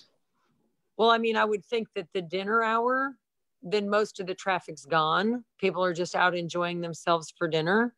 But as far as alcohol consumption, you know, just, you know, a lunch alcohol, I'm just saying as far as, you know, being over the limit. I mean, nobody wants to drink to get drunk, obviously, and just pull out in traffic. But, you know, there's already been mentioned people who are absolutely sober coming in and out of these entrances that have had accidents. Yeah, I think that's, you know. I appreciate your concerns, and I think that everyone should be responsible drinkers of and consumers of alcohol. But I don't think the applicant can really speak to how much people drink. I mean, to serve people, I assume you have to have some sort of, you can't serve people that are intoxicated, things like that. I mean, right. They have to adhere to the Texas Alcohol Board. TABC certified. Actually, it's a good question. Will the server, I assume the servers will be TABC certified, but I also feel confident that's outside of our auspices.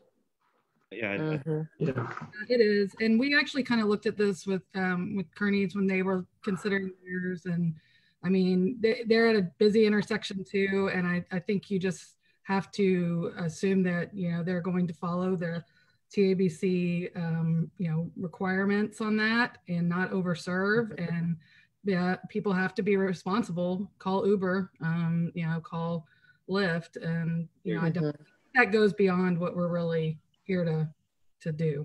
Okay, thank you. Okay, I just asked if that restaurant itself is applying to be able to serve all day long, that yes, they're open to serve the alcohol. Yes. Some people ask, you know, the TABC if they can serve from 5 p.m. till 2 a.m. or whatever. Rashad, do you have any independent knowledge of such a thing?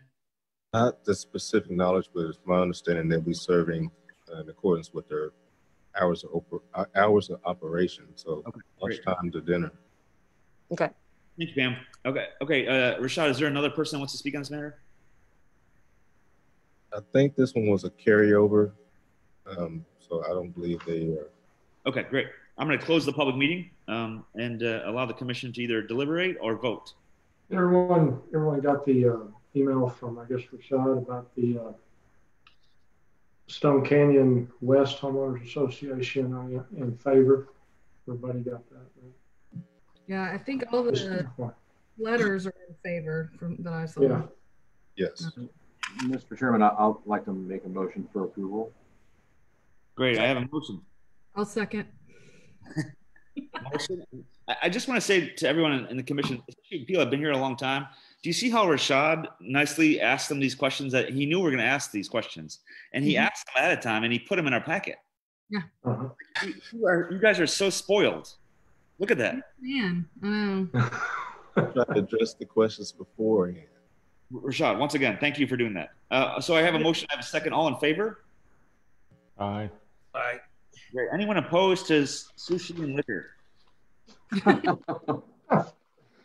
Great. Seeing no opposed, we can move on. I'm sorry. I just add a little levity to the situation. Yeah, you have to. Okay. I think this is our last agenda item for this initial meeting. We have another meeting after this, but this is actually hold a public hearing to. This is agenda item number 6. Yada yada. Ordinance 2014 duly passed, amended as time to time, so to amend section 3.06.08 design standards, specifically section garage door orientation access, as well as many others. I'm sure you can all read it in front of me, and for the minutes, please have that read in. Rashad, do you want to go ahead and your packet information on this was phenomenal once again, obviously. Go ahead and kind of. Sure. Town staff was directed by town council to look into a concern with garage orientation and access design.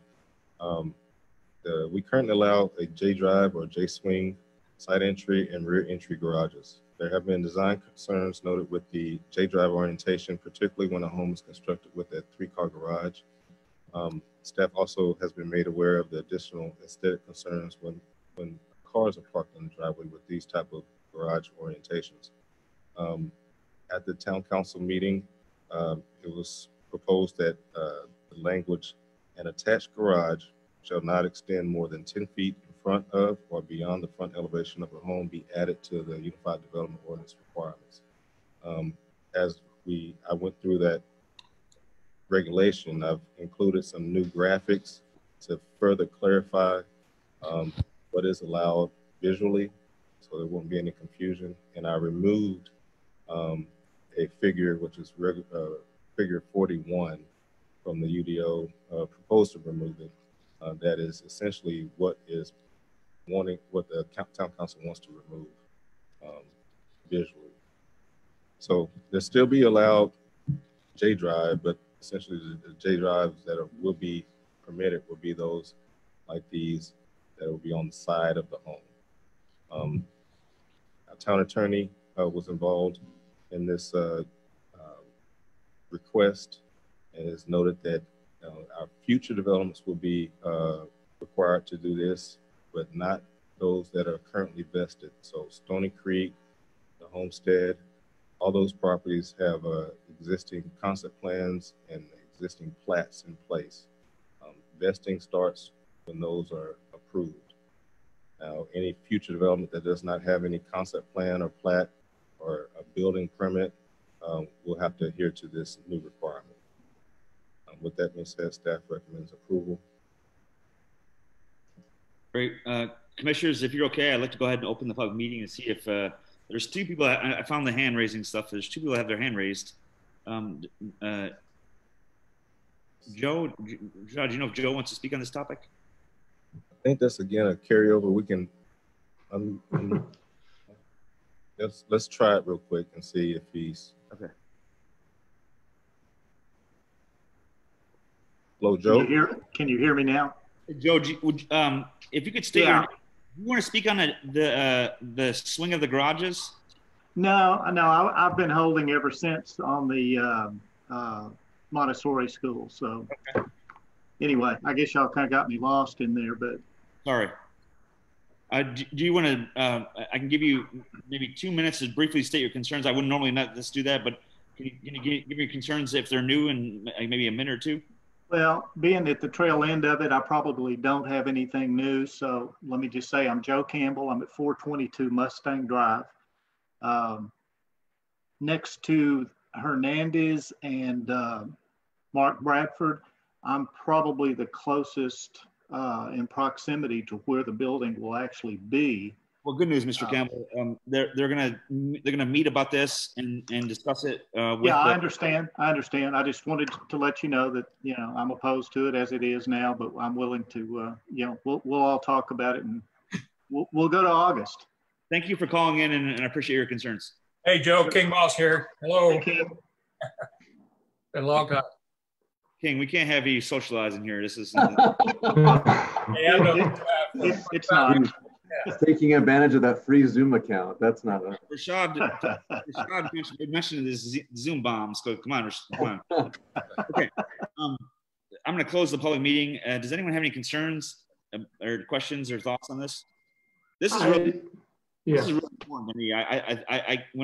Once I realized this and drove by some examples of this, I think this is a big win for us. Yeah, we have one more hand raised. I'm sorry, Rashad, what was that? We have another hand raised whenever y'all are okay, ready to speak. Robin Hood.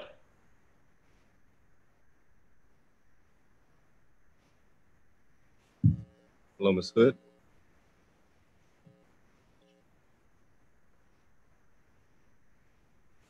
She's been asked to unmute. Currently is still muted.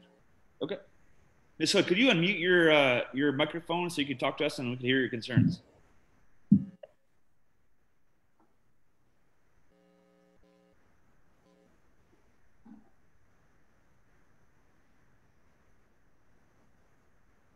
Rashad, it looks like she hasn't unmuted, and I don't see any concerns of hers in the chat. Does anyone see any concerns of Ms. Hood in the chat?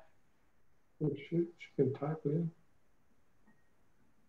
Only comment I would like to make is here in Stony Creek, there are 3-car garages on the front.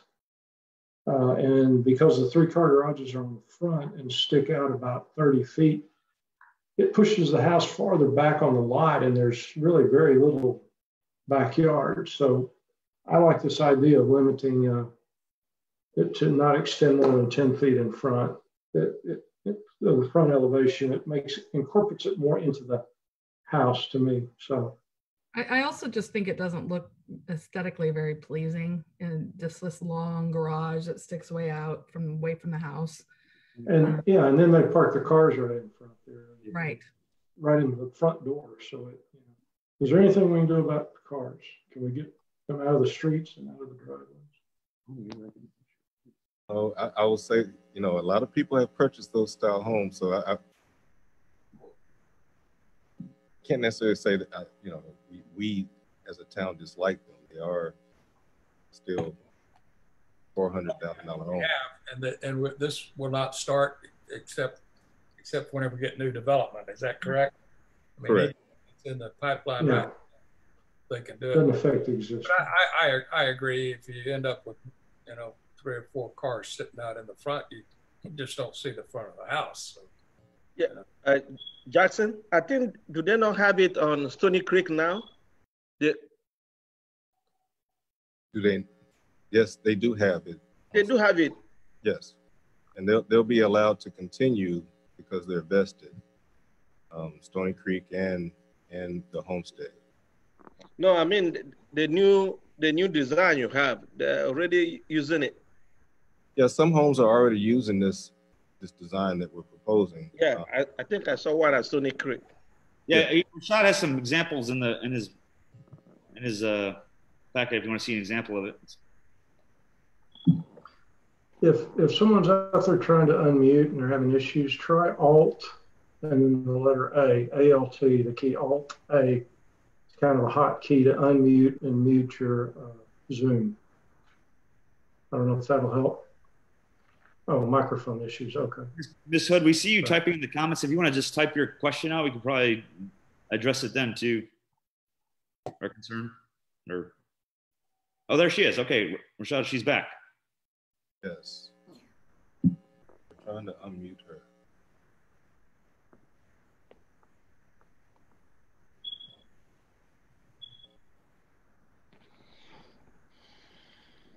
So her question is how is J different than allowing cars to park in front of a house? And I think what I'm getting from that question is, I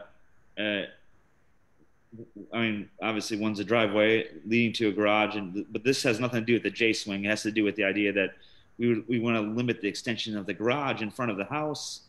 Correct. Rashad, if he shared his screen, the example is very clear. Rashad, could you share those pictures? Maybe that picture would make more sense. Of this one or the actual pictures of the houses? Of the house that has it? Well, looks like it's not in there. Oh, she said a U-shaped is the point I'm trying to make. I guess. True. I mean, people do still park in front of the home when there's a U drive. So there wouldn't necessarily be that much difference. I guess the main difference would be in the J drive configuration. They are parking in the main elevation. They're kind of blocking the front of the home. Yes. By being able to park all the way up to the front elevation. Yes. And we do have some U-shaped drives in the preserve here in Stony Creek, but the preserve is 1 acre lots, quite a bit larger. So they have the garage on the side and the back, and they do have a U drive in front also, but it's only because they have a lot that's large enough for a U drive. Half acre lots are really large enough to put in a U.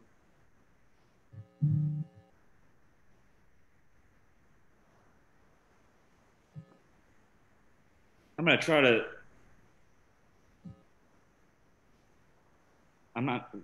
Rashad, did Ms. Hood talk to you about this issue before?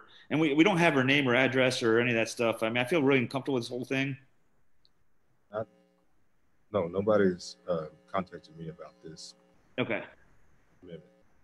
And I think the issue is cars, but it's also just the aesthetics of the house having less garage sticking out in front, or kind of limiting the amount of garage that sticks out in front. I think is what this change is trying to do.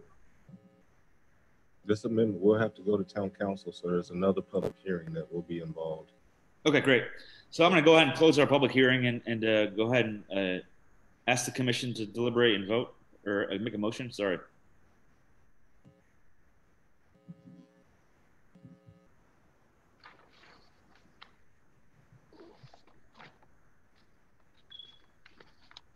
I make a motion to approve Ordinance 2014, amending the Town Unified Development Ordinance 72-9, duly passed by the Town Council on March 26, 2018, as amended from time to time, so as to amend Section 3.06.08 Design Standards, specifically for the garage orientation. I'll second that. Glad I didn't have to say it. Yeah. Okay, a motion and a second. We know who those people are. What's all in favor? Aye. Great. Is anyone opposed? Okay, perfect. You know what happens now? I'd like to close the public meeting. I would like to adjourn the meeting, but I need the one of you guys to make a motion. Since all the business is taken care of in this meeting, I make a motion that we close the planning and zoning meeting for June. With the idea that we need to stick around with the separate link for you all to do the CIAC. And Rashad's guaranteed me it's going to be 6 minutes. And Sarah, it's actually really important, and we went through it. I mean, I think Mr. Okafor and myself were on it last time, and it's really important. It talks about mitigation fees, and fees and nickels are fabulous. So if you all could just follow the separate link, we'll join that. We'll do that meeting right after this meeting. So I have a motion. I have a second, I think. Yeah, seconded. All in favor of adjourning? Great. So it's unanimous. Rashad, do you want to give 5 minutes for people to go to the bathroom or something? I mean, sure. How about dinner? No, just make sure that you sign off before going to the bathroom. I'm going to adjourn the meeting at 10:02. I'd like to actually pick up the other meeting at because they're waiting for us. So if we just take 5 minutes, so 10:07, we can start the other meeting. 10:07. Sounds good. Thank you, everyone.